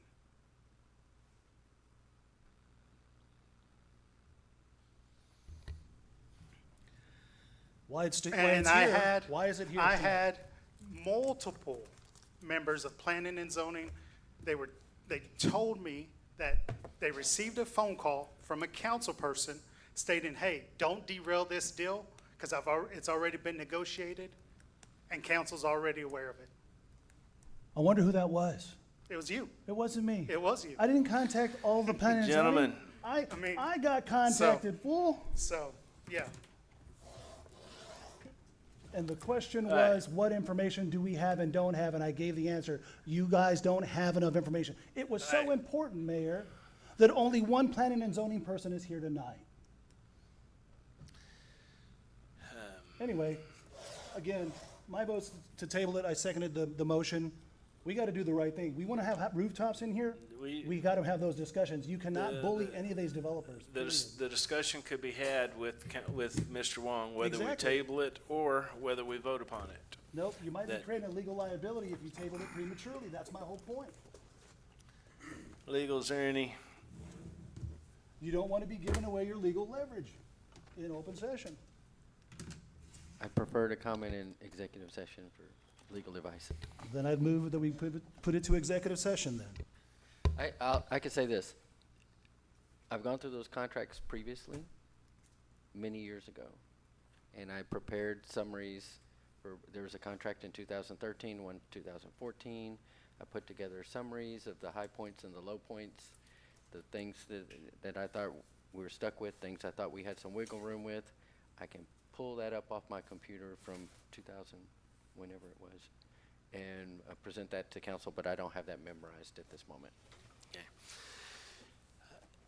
You know, personally, I'm going to say the city of Freeport does not have a whole lot of extra property laying around. And we're to the point where we have to decide whether or not we are going to be just a straight up industrial town. Go ahead and fill the whole however many acres in full of warehouses and plants and what have you. Or are we going to fight to have property that has houses on it, developed like it was originally decided, originally planned on whenever the property was sold? So, we have a motion on the table we have a motion to table by Councilman Davis, seconded by Councilman Pena. I'm going to call the vote. All those in favor state aye. Aye. All opposed? Nay. Motion to table carries 4-1. Thank you, Mayor. We're looking forward to legal's Thank you. advice on this. Thank you, Russell. The city will benefit for this. And Agenda item Can I ask 5. Dan something? Come on, gentlemen. I ask you, can I ask Dan something? Yes, sir. Dan, could you try to contact Wong and see if we can set up if y'all can set up some kind of meeting for him to come down here? We need to talk about these properties. I could, I just think it would be better to wait for Chris to find out. Yes. Well, yeah, both of y'all or whatever. Could we just look into that? Thank you, sir. Agenda item 5G, consideration and possible action approving resolution number 2025-2970 to approve a water bill credit for the winners of Code Division's Yard of the Month. Chief Howell. Good evening, Mayor, Council. Good I evening. bring back before you the Yard of the Month that we had previously discussed with the updates to include that it's only once every 12 months instead of once every 6 months. In addition to adding the information on there about the code enforcement working with the Parks and Beautification Committee to come up with the winners each month. Mayor, I'll make a motion to approve Resolution 2025-2970 as presented. We have a motion to approve by Councilman Matamoros. Is there a second? Y'all second. Second by Councilman Rosso. Any discussion for Chief on this? Yeah, I second it, but I don't agree with, I fix my yard up. That you can't be nominated. And I just found out Friday that we don't qualify.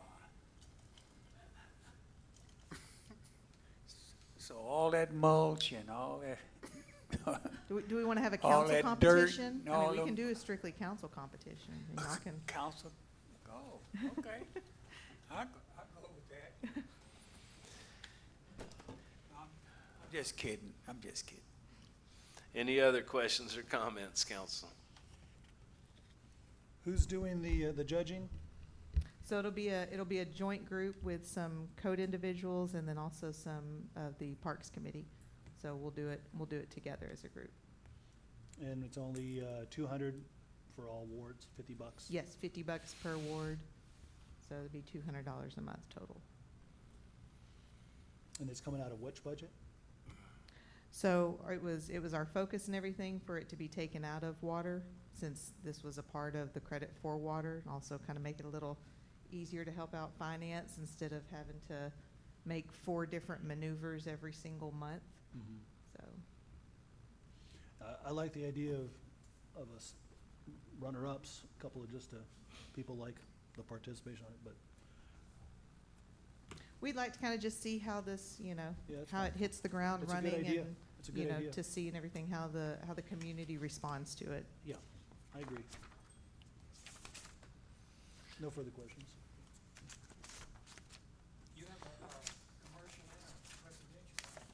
So ours is just residential base, and so that's something for, to speak with on the EDC, is what we were gonna look at for them running a program, of something similar, because I know that they have a lot of different incentives for the business, so our focus was just gonna be on the residential base right now. Again, kind of get that program up and running. All right, council, any other questions or comments? I'll call the vote. All those in favor state aye. Aye. All opposed state nay. Motion carries unanimously. Thank you, Chief. Thank you.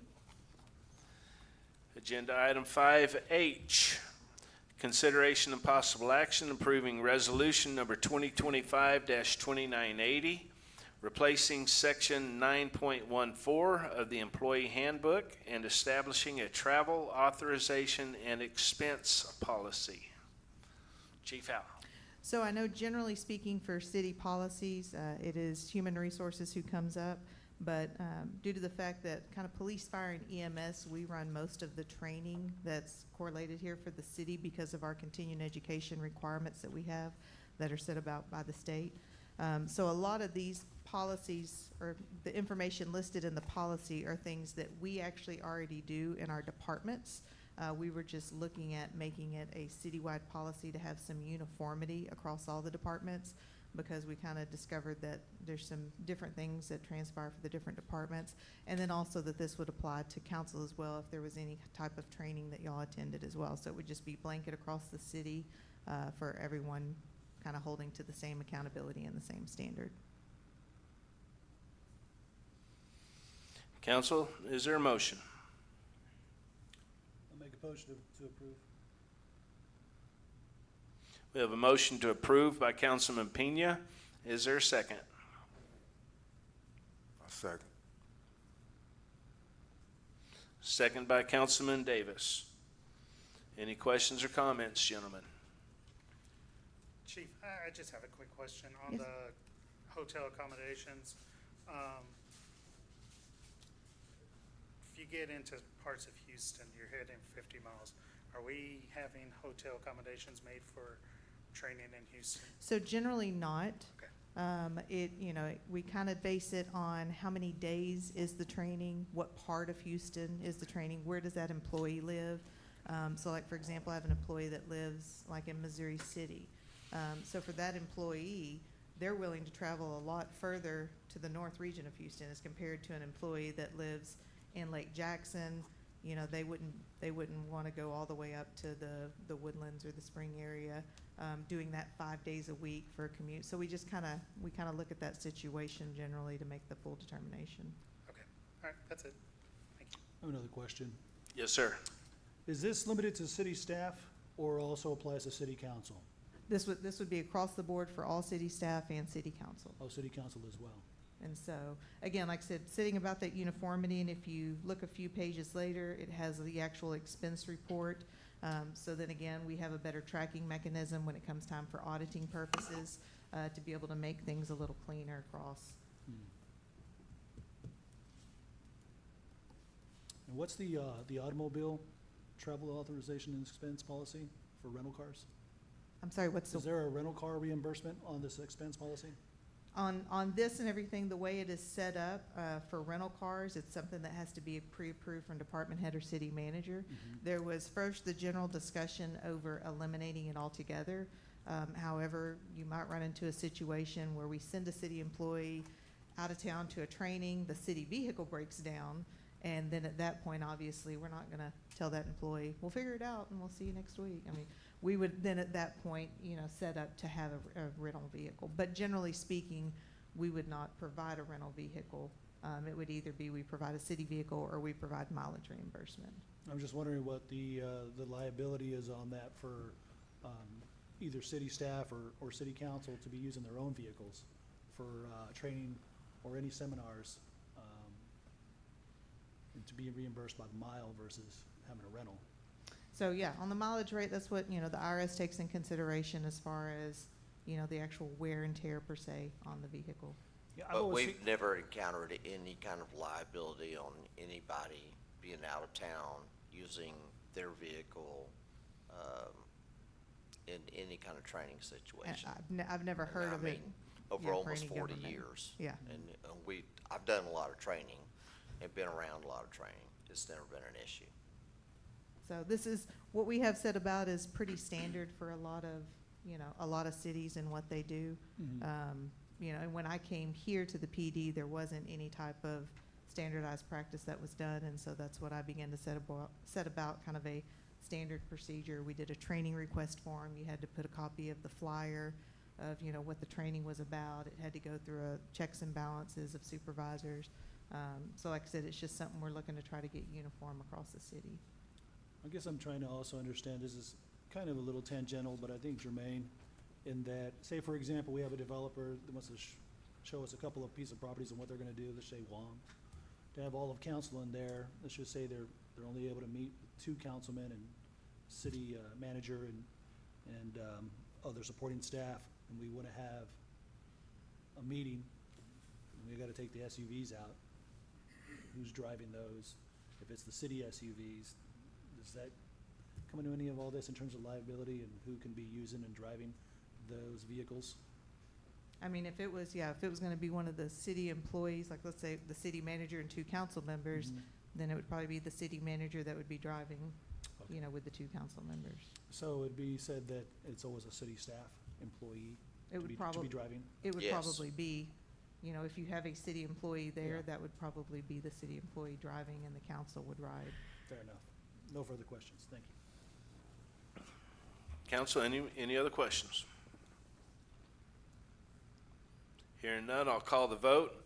All those in favor state aye. Aye. All opposed state nay. Motion carries unanimously. Agenda item 5I, consideration and possible action authorizing the chief of police to sign the MOU. Chief Al. So we previously had a MOU with Harris County regarding the fingerprint database of APHIS.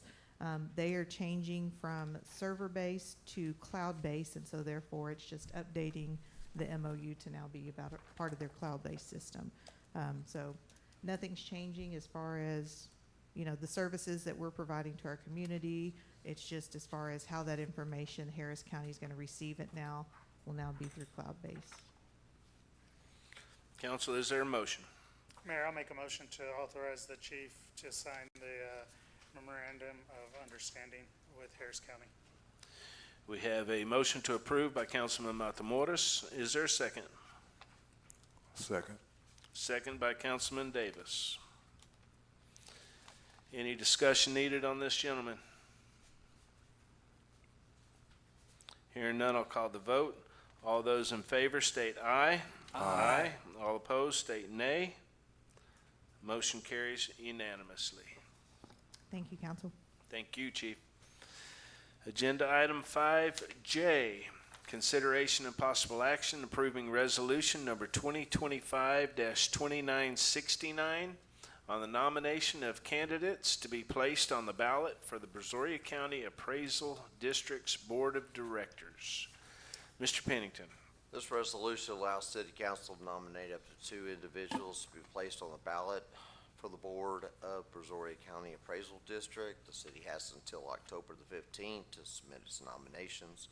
Once all nominations have been received, the Brazoria County Appraisal District will submit the ballot to the city, at which time the city council will have 8 votes to use for the council's choices.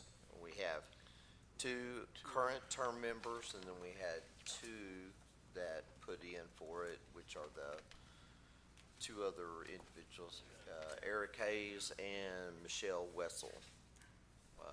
Should all be in your packet. Mayor, I'm gonna make a motion to appoint, Eric Hayes, as one of the board of directors, candidates to be on the ballot for, Council, board of directors. we have a motion by Councilman Matamoros to appoint Eric Hayes. Do I have a second? Second by Councilman Pena. Any discussion needed? I'll call the vote. Yeah. Mhm. Hold on. So you say it's 2 already? We're good. That's already on the, are these people replacing them 2, or are they all 4 going in to be voted on? There's 2 vacancies. Okay. The 2 that are there are willing to be reappointed, but we also have 2 that have applied. So the first one that is on the table is Mr. Eric Hayes. So with that, I'll call the vote. All those in favor state aye. Aye. All opposed state nay. Congratulations, Mr. Hayes. Now I'll entertain a motion for the second spot. Okay. Man, I don't. I'll make a motion, for Michelle Guerrero. I'll second.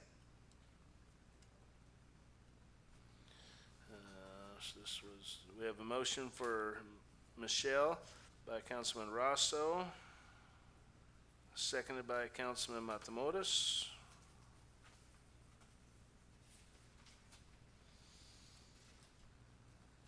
Any discussion, gentlemen? I'm sorry? No application. She just sent an email like Eric did.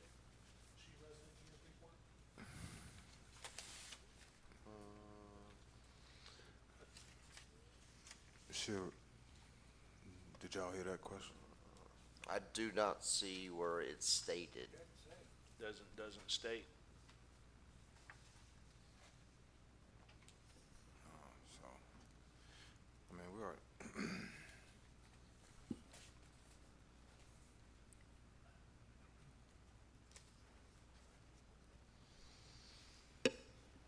All right, council, I will call the vote.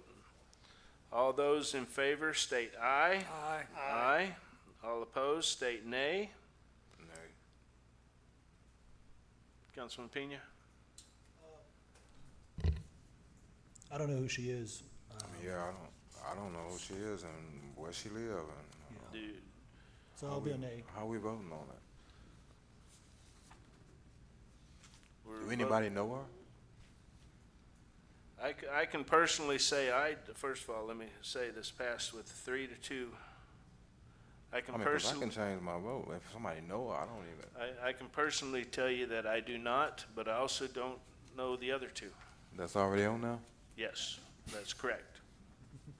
I mean, that's the problem. I mean, I don't know. That's the problem. We got 4 to choose, Okay. 4 to choose from. I Yeah. know one of them. Okay. The other 3 I don't. All right, so Michelle Wetzel-Weddle. Probably didn't get that right, but congratulations. Yeah. Hey, no hard feelings. I just don't know. I don't know nobody. City Council Agenda Item 5K, consideration and possible action on the TML Region 14 Director ballot. Mr. Pennington. Texas Municipal League has distributed the official ballot for Region 14 Director election to its member cities. Freeport, as a TML member, is entitled to one vote. The elected Region 4 Director will serve a one-year term on the TML Board of Directors beginning October 31st, 2025. TML revised its constitution in 23 to centralize the administration of regional director elections. Previously, these elections were held during regional meetings. The ballot includes 6 nominees: Sally Branson, Robin Collins, Tom Cruise, Emmanuel Guerrero, Josh Pratt, Frank Robinson. Ballots must be properly signed and either mailed or scanned to TML by 5 o'clock on October 23rd. There's no financial impact. The ballot must reflect the will of the majority of City Council as required by the TML election rules. Failure to sign and return the ballot by the deadline will result in Freeport not being represented in this election. Council, I will state that I don't know any of these either.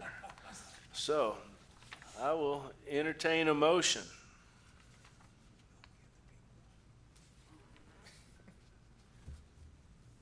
No, nobody's already on now. Nobody has applied.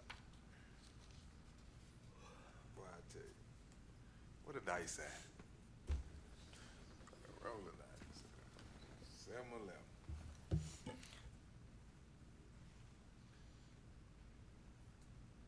I've met the mayor of Kema at a training when Winston and I went. So I'm going to make a motion to approve Robin Collins as the person for Region 14 Director. He a mayor? Did you say he was a mayor? Mayor of Kema. I'll second. I've met him also. I'll You second. said he was a mayor? The mayor of Kema, yes, sir. Mayor.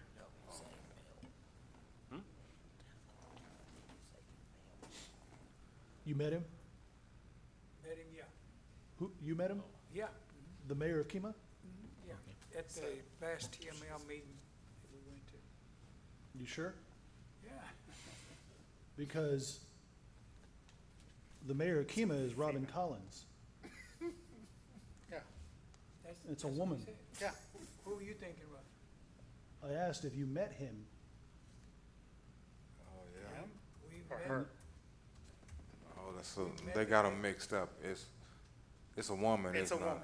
Yes. It's not a man. It doesn't matter whether we met him or not. We I know. still get one vote. I get it. One vote. All right, so we have a motion on the floor to appoint Robin Collins. Yeah. I'll call the vote. All those in favor state aye. Aye. Aye. All opposed state nay. Nay. We got to nominate two? I'm sorry? We got to nominate two people? I think it's Just one. just one on Just this. one?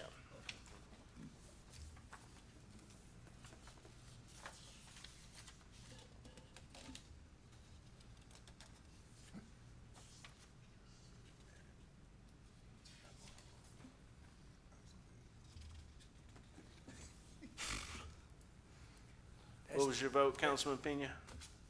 No. That was just, I was going to vote for him, but not her. we're nominating Yeah, that yeah. particular person. I understand. That doesn't mean that they're gonna get that position. That is correct. I was We're gonna- we're I allowed, was we're gonna- allowed, we're allowed one vote. I was going to nominate Tom Cruise, but Well, It's not- you didn't, I it's didn't not the hear same Tom Cruise I thought it was. That's, you. No. All right, so motion carries 3-2 for Robin Collins.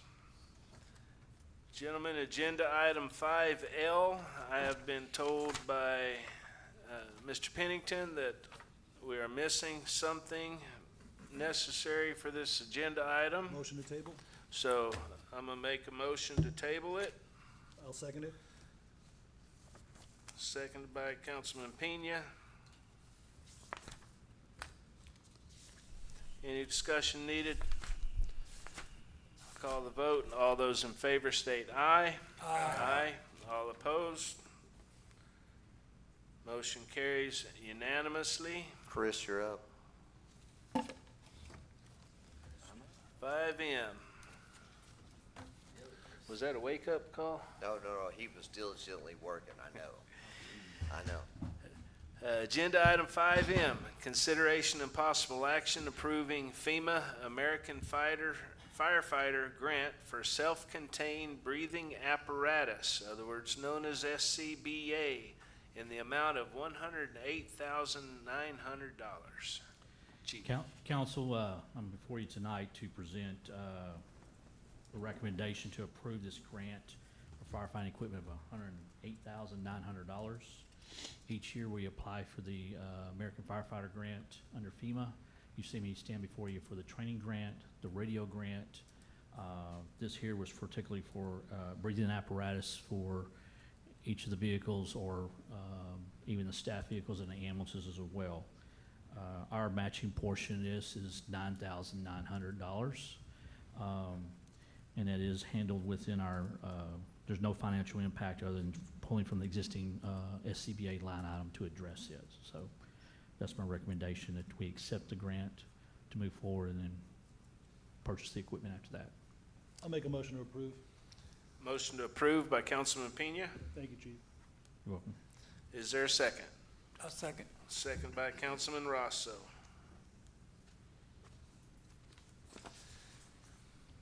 Council, any discussion needed on this? I'm all for grant money. Hearing none, I'll call the vote. All those in favor state aye. Aye. All opposed state nay. Motion carries unanimously. Good job, Chief.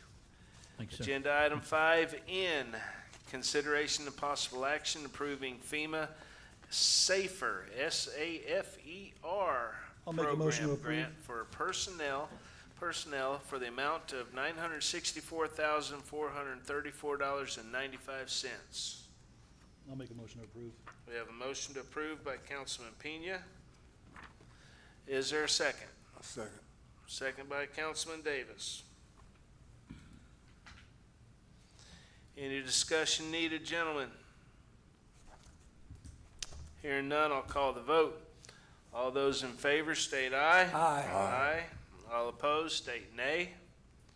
Motion carries unanimously. Good job, Chief. Thank you. Thank you, Mayor and Council. Just want to highlight to you, since '23, we've brought in close to $2 million in grants That's from the awesome. CARES Act, plus this right here. This topped it at $1 million tonight that you just voted on and approved. Thank you. Great job. And this was the easiest one. You didn't This even is have to say 4 years anything. of waiting. Yeah, as far as passing, yes, it Well, was. you don't get credit if he says it's easy. No, it's 4 years in the working. So, It almost took us that long to pass 2 items, so. thank you. I know you didn't go there. I'm sorry it's late. Agenda item 5O, discussion and possible action regarding the recent ruling by the 14th Court of Appeals against Port of Freeport in its attempt to acquire property in Freeport's east end through eminent domain. Councilman Pena. Yeah, I had put this on the agenda because I'd been contacted by residents and that lived in the East End previously in this particular case that came forward here. And I just wanted to make sure that we had an opportunity to discuss whether or not we need to take any kind of action to reposition ourselves legally to protect the city, and or if there was no action necessary, and for that matter, what this particular case from the 14th Court of Appeals means for the city of Freeport going forward for any future eminent domain claims by the port or any other outside party. And if there's anything we need to do proactively to protect the boundaries of the city. It's really a legal question, but I wanted to have that conversation because I was asked to bring it forward in the public domain so that we didn't just get our talking points through the media. Mr. Duncan, do you have anything to expand upon with this? I mean, I guess I can explain the court decision briefly. So whenever the government entity uses eminent domain, they're using the power of the government saying that, hey, we have a public necessity, we have a public need, and as a governmental entity, we have a public necessity that will benefit the greater good, and because of that, we want to take some person's private property and use it for a public purpose. Typically, I mean, it's very commonly used for roads and parks and things like that. So fundamentally in that, by exercising that power, you have to, the governmental entity, whether it's a city or the port, which is a governmental entity, they have to show exactly what their use is going to be and prove that it's a public necessity, that there's a public need. And so in this case, with regard to the port, their eminent domain actions that they filed against various citizens, they never had a specific public purpose that was stated, a specific plan, a specific blueprints or whatever, diagrams or anything saying what is their specific need. Back when, you know, the city was, I guess you would say, negotiating with the port, and they were threatening to use eminent domain against the city, one governmental unit against another. That was one question that came up is, you know, what is your necessity? Because we already had roads, infrastructure, and park, which are serve public purposes. And so, you know, the test would be which public purpose is more desirable or more important. And so in that case, had the city gone forward, had the port gone forward and filed eminent domain case against the city, and they got into litigation and a fight, you know, one of the points in our favor would be that they would have to say exactly what they're going to do with the property, show that there's a public purpose or public necessity, and it would end up going to a jury question. They would have to go in front of a jury and prove that public necessity, and they would have to also prove that it would be impossible, whatever their plan was with that property, would be impossible to do someplace else, that they had no other viable option. And in the trial, the jury would not be allowed to consider the cost. So if they, you know, could do it at another location, but it would cost 2 times, 3 times, 10 times the amount, that's not a consideration. It's that you have to show that it's a actual public necessity, that there is no alternative. And so, you know, the fact that matters that the port owns a lot of land that's available for development that could be developed in other places. So that was, you know, part of our, you know, defense as the city previously in the case, and I think that was part of the reason why we were able to work out a settlement with the port, because, you know, the prospect of having to go in front of a jury, nobody knows for sure what a jury will ever do, right? If an attorney says they can predict what juries will do, they're not telling you the truth, because nobody knows. So there was substantial risk for the port going forward and pursuing eminent domain against the city. Now, unfortunately, the city, and we went through this back at the time, the city is not allowed to represent individual property owners, even though they're citizens in our city, right? We have no standing, no legal standing to intervene and represent and provide legal services for the individual property owners. And so that was difficult. You know, I think that's difficult for the council at the time to see, you know, a lot of people, you know, eminent domain being used against the citizens on the East End. But as far as our position now, I mean, we've already settled everything with the port, so there's no do-overs or anything like that. You know, the laws and the principles are the same. If for some reason the port wanted to come back and do more eminent domain, the legal test is the same. If we ever exercise eminent domain, that's something that we would have to be able to show also, right? We'd have to show that there's a public necessity, that there's a need. The calculation is a little bit different when it's two governmental units. It's a little bit more complicated than it's a governmental unit and individual property owner. But the showing of public need or necessity is required in all eminent domain. So I don't know that this case, this 14th Court of Appeal case, really created any new law. It's basically the law that was already established. And so, you know, we, if the subject comes up again, I don't expect us to have any other, you know, claims of eminent domain against the city, but if they do, you know, the law is the same as it has been before. So I don't think there's any new consideration as a point from this particular court case. Sorry, that was kind of long-winded. Good stuff there. Councilman Pena, anything else? Looked like Mr. Davis had a comment. Who's the lawyer then? You was lawyer then? Yes, sir.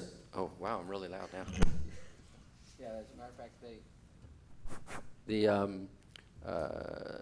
at the time, the port, they had their regular counsel, but for the eminent domain case, they hired Mr. McFarland, who is recognized statewide as being pretty much the top eminent domain lawyer in the state of Texas. He speaks at all the conferences, very well-known guy.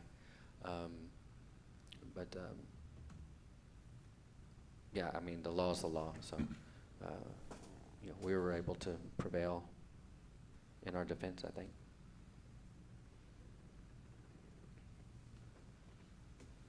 So the city at the time, just for like a quick summary of what happened and where we are now, because I want to make sure people know that the law was the law, as you stated. Does this provide any additional case law in support of the law, or that the city of Freeport, if somebody tried to come in again, if the port tried to come in and take another portion of Freeport, could the city of Freeport point to this case law and say, hey, we just went through this with a private resident, and they were victorious? So yeah, the good point about this 14th Court of Appeals case is the case that, you know, that I was citing back when the city was going through it is actually a very old case, right? Okay. And so it's several decades old, right? And so maybe not as easy to find, right? So the fact that, you know, sometimes very old cases, the Court of Appeals might look at it a little bit differently and say, well, that's such an old case and times have changed, and, you know, the Court of Appeals might change the rules, right? Yeah. You know, the law changes from time to time, right? So it is beneficial that the 14th Court of Appeals held this way, because now it's a new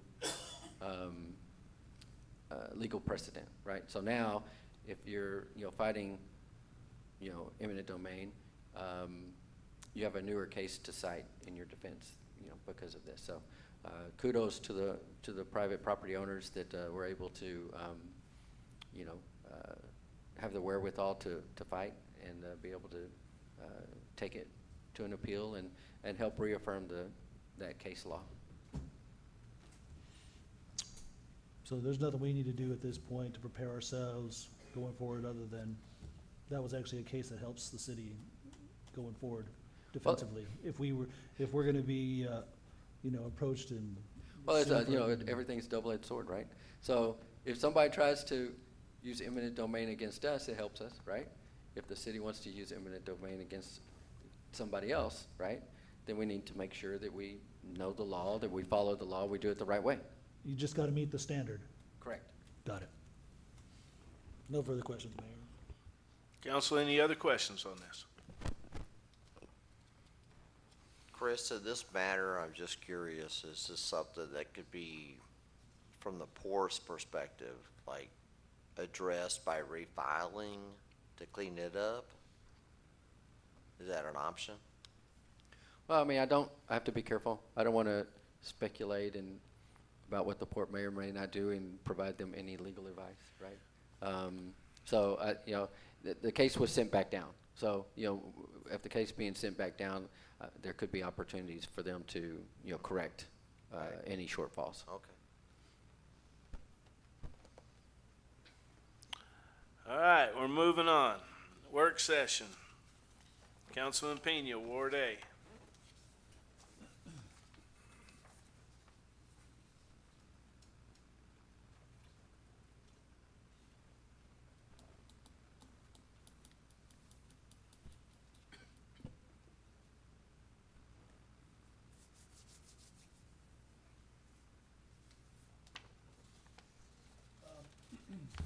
Yeah, I want to thank everybody that stuck around here, residents-wise and staff, for that matter, those that spoke up. I had some notes here about the citizen comments that came up, and there's a lot of falsehoods, and I'll be addressing those on social media. I won't waste our time here. It's already late as it is. But a couple of questions that were brought to my attention from residents. And again, I could easily have sent this via email, but because I was asked by residents, and I wanted to make sure that I did bring their concerns to the meeting's attention, so that it's on the record. There was a question and concern about the cross path or the crosswalk from the middle school on 4th Street to the Circle K that's right across the street from it, and for that matter, another cross path crossing 288, at least the markings on the street to get over to Arlen's. A concerned parent was saying that there are no marks on the street at those intersections that help drivers identify that it's a cross path that's being used by the students. And so right now, because there are no marks on it, kids are just crossing and no vehicles are being given any kind of marking or signaling or signage on the street. So I wasn't sure who we need to address that with, whether that's TxDOT because it's on 288 or on 4th Street because it's on our side. But I wanted to make sure that I mentioned that.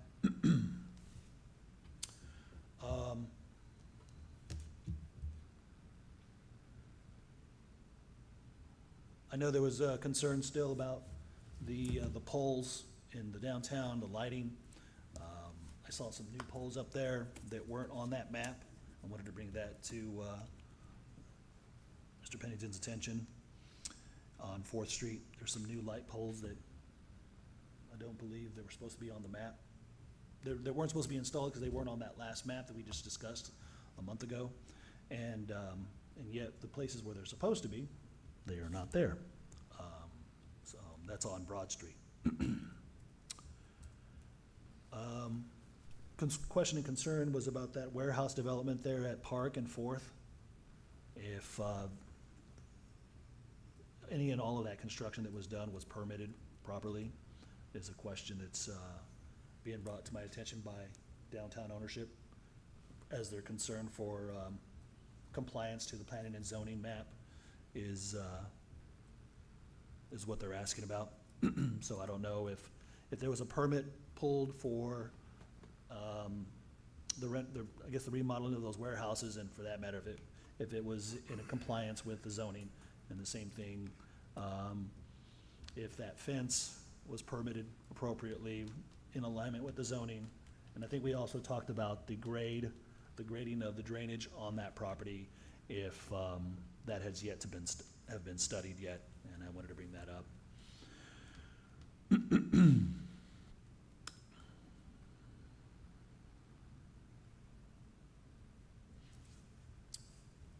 That's all I have for now. Thank you.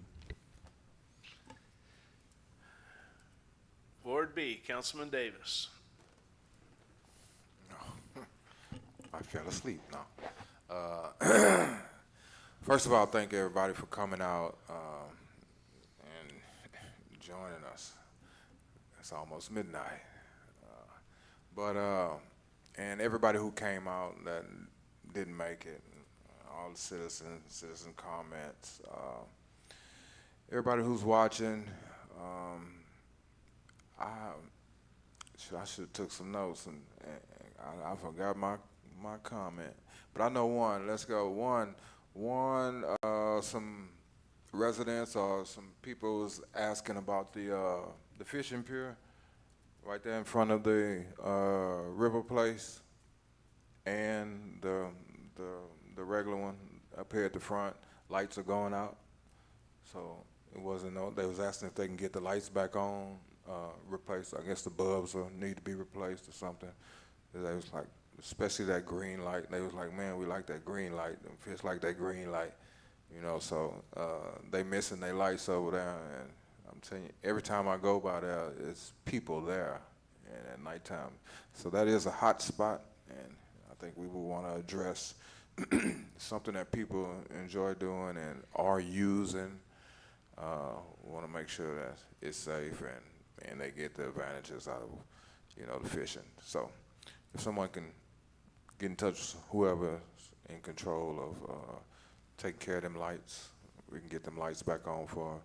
And I remember a resident was coming up here and talking about an intersection down in, you know, they were running their lights. It's going to be an accident. It's going to be a, you know, and I'm racking my brain trying to figure, I'm like, well, what can we do? I mean, we really can't, ain't too much. But I was thinking at least try something, but, you know, the stop signs with the flashing lights, if we could add a stop sign there with the red, with the flashing lights on it. And even, you know, like in the county, so I do the sign, so we even put, like when we're really trying to get your attention, we got some flags, some fluorescent flags, and we put it on top of the, bolted to the sign or to the back of it or whatever, and the flags are sticking up there, and they're fluorescent orange, and that really, I mean, when we just have a troubled area where we got no through trucks and they keep coming through in trucks, you know, and we try to just raise the awareness just to catch their attention. But if we can get one of them blinking stop signs over there, and you know, if we want to put the flags, we can put the flags, but at least start off with that. And that's all I got for now. Thank you all. Thank you, Councilman. Ward C, Councilman Matamoros. Thank you, Mayor. Just two things real quick. I did send one of my items via email to the city manager about the soccer. I'd also like to schedule some time with Parks and Rec or Rudy and city manager, and then with our Freeport Soccer Club officials. There's a couple of things that we need to look into with the new soccer field, and so if we can try and schedule some time soon with that, it'd be greatly appreciated. We've had such great turnouts with the soccer club.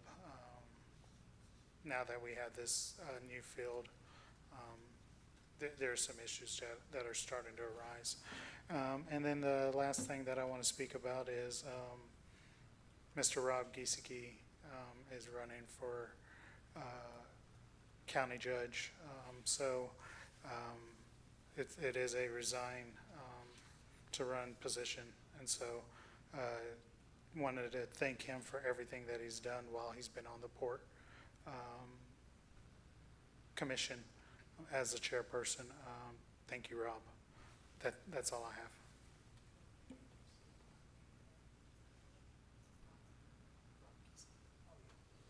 Ward D, Councilman Rosso. Yeah, good evening, everybody. Well, good night, good morning, whatever it is. I want to thank the council and the city of Freeport for honoring this proclamation for Lanier High School. You know, I'm a plug, the senior citizen, all those over 55 are allowed to come twice a month to come and play bingo and eat food and fellowship with a bunch of old folk. I'm old now. I finally got to go to a Missouri County Transit District meeting. I got voluntold that I was going to be on that board, and when I got there, they put me on the board. I thought I was just going to a meeting, but it was very, very interesting. That meeting that they had. They have one in Texas City, and every other month, Texas City and Lake Jackson. And it's very, man, they got a pretty good sized budget. They got a lot of employees, and they're doing a great work. They're steadily expanding. You almost anybody can afford to ride on that transit. And I know you guys have seen it. They're always hiring. They're always hiring because people are quitting. I want to remind everybody about the Missouri County Fair coming up the 10th through the 18th. The parade, which I like going to, is on the downtown Angleton. I believe it's on the 10th at 10 o'clock. Tomorrow night, I want to remind everybody about the National Night Out. It's a growing thing. It's in progress. It's growing. A lot of tables are set out and a lot of giveaways. I got a chance to go this weekend to the soccer field. I had a relative playing, and man, I tell you, everybody just loves that soccer field. It's I think I may be wrong, but I think we're the only ones in Missouri County that has a turf soccer field.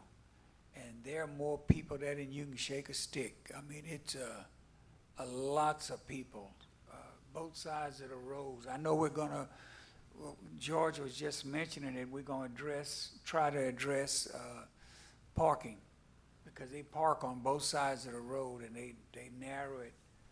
I think we're probably gonna put some no parking signs on one side of that road, and I guess we're gonna be looking for the police department to write some tickets. Once we start writing tickets, oh yeah, we're writing tickets.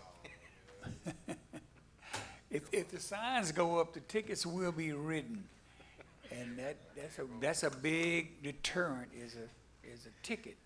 We'll make money. Oh yeah, city make money. You're right. That's all I got.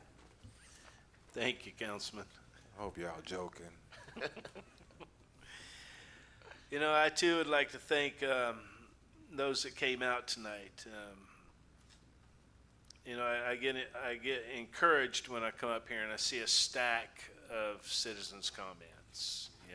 Even if we got to sit here and take it like a man, as some people might say, it's encouraging that people are passionate enough about the city to come out and speak their mind. So thank you that do come out, and those that did. I too would also like to remind everybody that tomorrow, it might be tonight or today, later on today before we get out of here, is National Night Out from 6 to 8. And then on the 22nd, Wade, Mr. Dillon had discussed earlier, they're having the grand opening of the Nat Hickey Education Center. That's going to be October 22nd at 3 p.m. And then, of course, we cannot forget Fright Night 2025, October 23rd, from 6 to 9 at Municipal Park. Sponsored by the Misfits. I know it. Ladies and gentlemen, that's all I have for tonight. Dan, you got anything? Just real quickly, I'd like to thank council for passing, I think, everything now with the budget we're over with. And it's the new fiscal year, so we're excited about that. I know Ashley is. So I also want to thank Councilman Matamoros for coming in and sitting down with us, talking about one of our policies and some of the concerns he had with it, so we get those addressed, get that back on council. The chief and Rudy have both been contacted already about the parking. The chief had already made one previous call out there, her troops have. And so we're gonna see, we'll put our heads together and try to figure out what we can come up with before we have to start going to the writing tickets approach over here. We'll try to take a little softer, gentler approach first before the hammer comes out. That's all I have, Mayor. Councilman Davis just reminded me of something. I'll let you bring it up. Oh, just one announcement for anybody that's still listening. The Brazosport High School is going to be having a parade this Thursday. It's the homecoming. You got a homecoming game right here at Hopper Field. So if y'all ain't doing nothing, everybody in the community or whatever, we need to come out and support the young kids in a homecoming parade. I think the parade starts at 5:30. 5:30, yeah. Yes, and it's gonna be, coming down. I think it starts on the river, and it will make its way on back down to the Brazosport High School. So it won't be that long, but you can come out there and support the young Brazosport High School football team. And all the other sports teams will be there too. So if you have volleyball players and baseball players, anybody that's playing sports will be in the parade. All right, before we move into executive session for the second time of the evening, Councilman Pena, you had sent an email stating you wanted to table Ms. Fisher's portion of this. Correct. Okay, so we are not discussing. Just the other legal items. I'm sorry? Just the other legal items. Down on the bottom. Yeah. Well, you still want to talk about. All right, so with that being said, it is now 11:53. We are going to close our regular meeting and reconvene. Actually, can we invite Mr. Johnson in? We can. Yeah. Make a motion to invite him.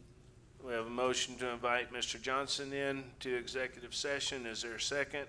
I'll second it. All those in favor state aye. Aye. All opposed? Mr. Johnson, you're welcome to come into executive session.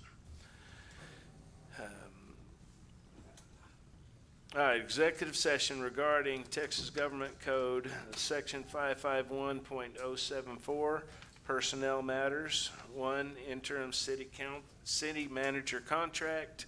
Texas Government Code 551.071, consultation with attorney. Discussion of potential eminent domain matters. 2, ethic complaint brought by William Nelson against Nicole Morales and Sam Reyna.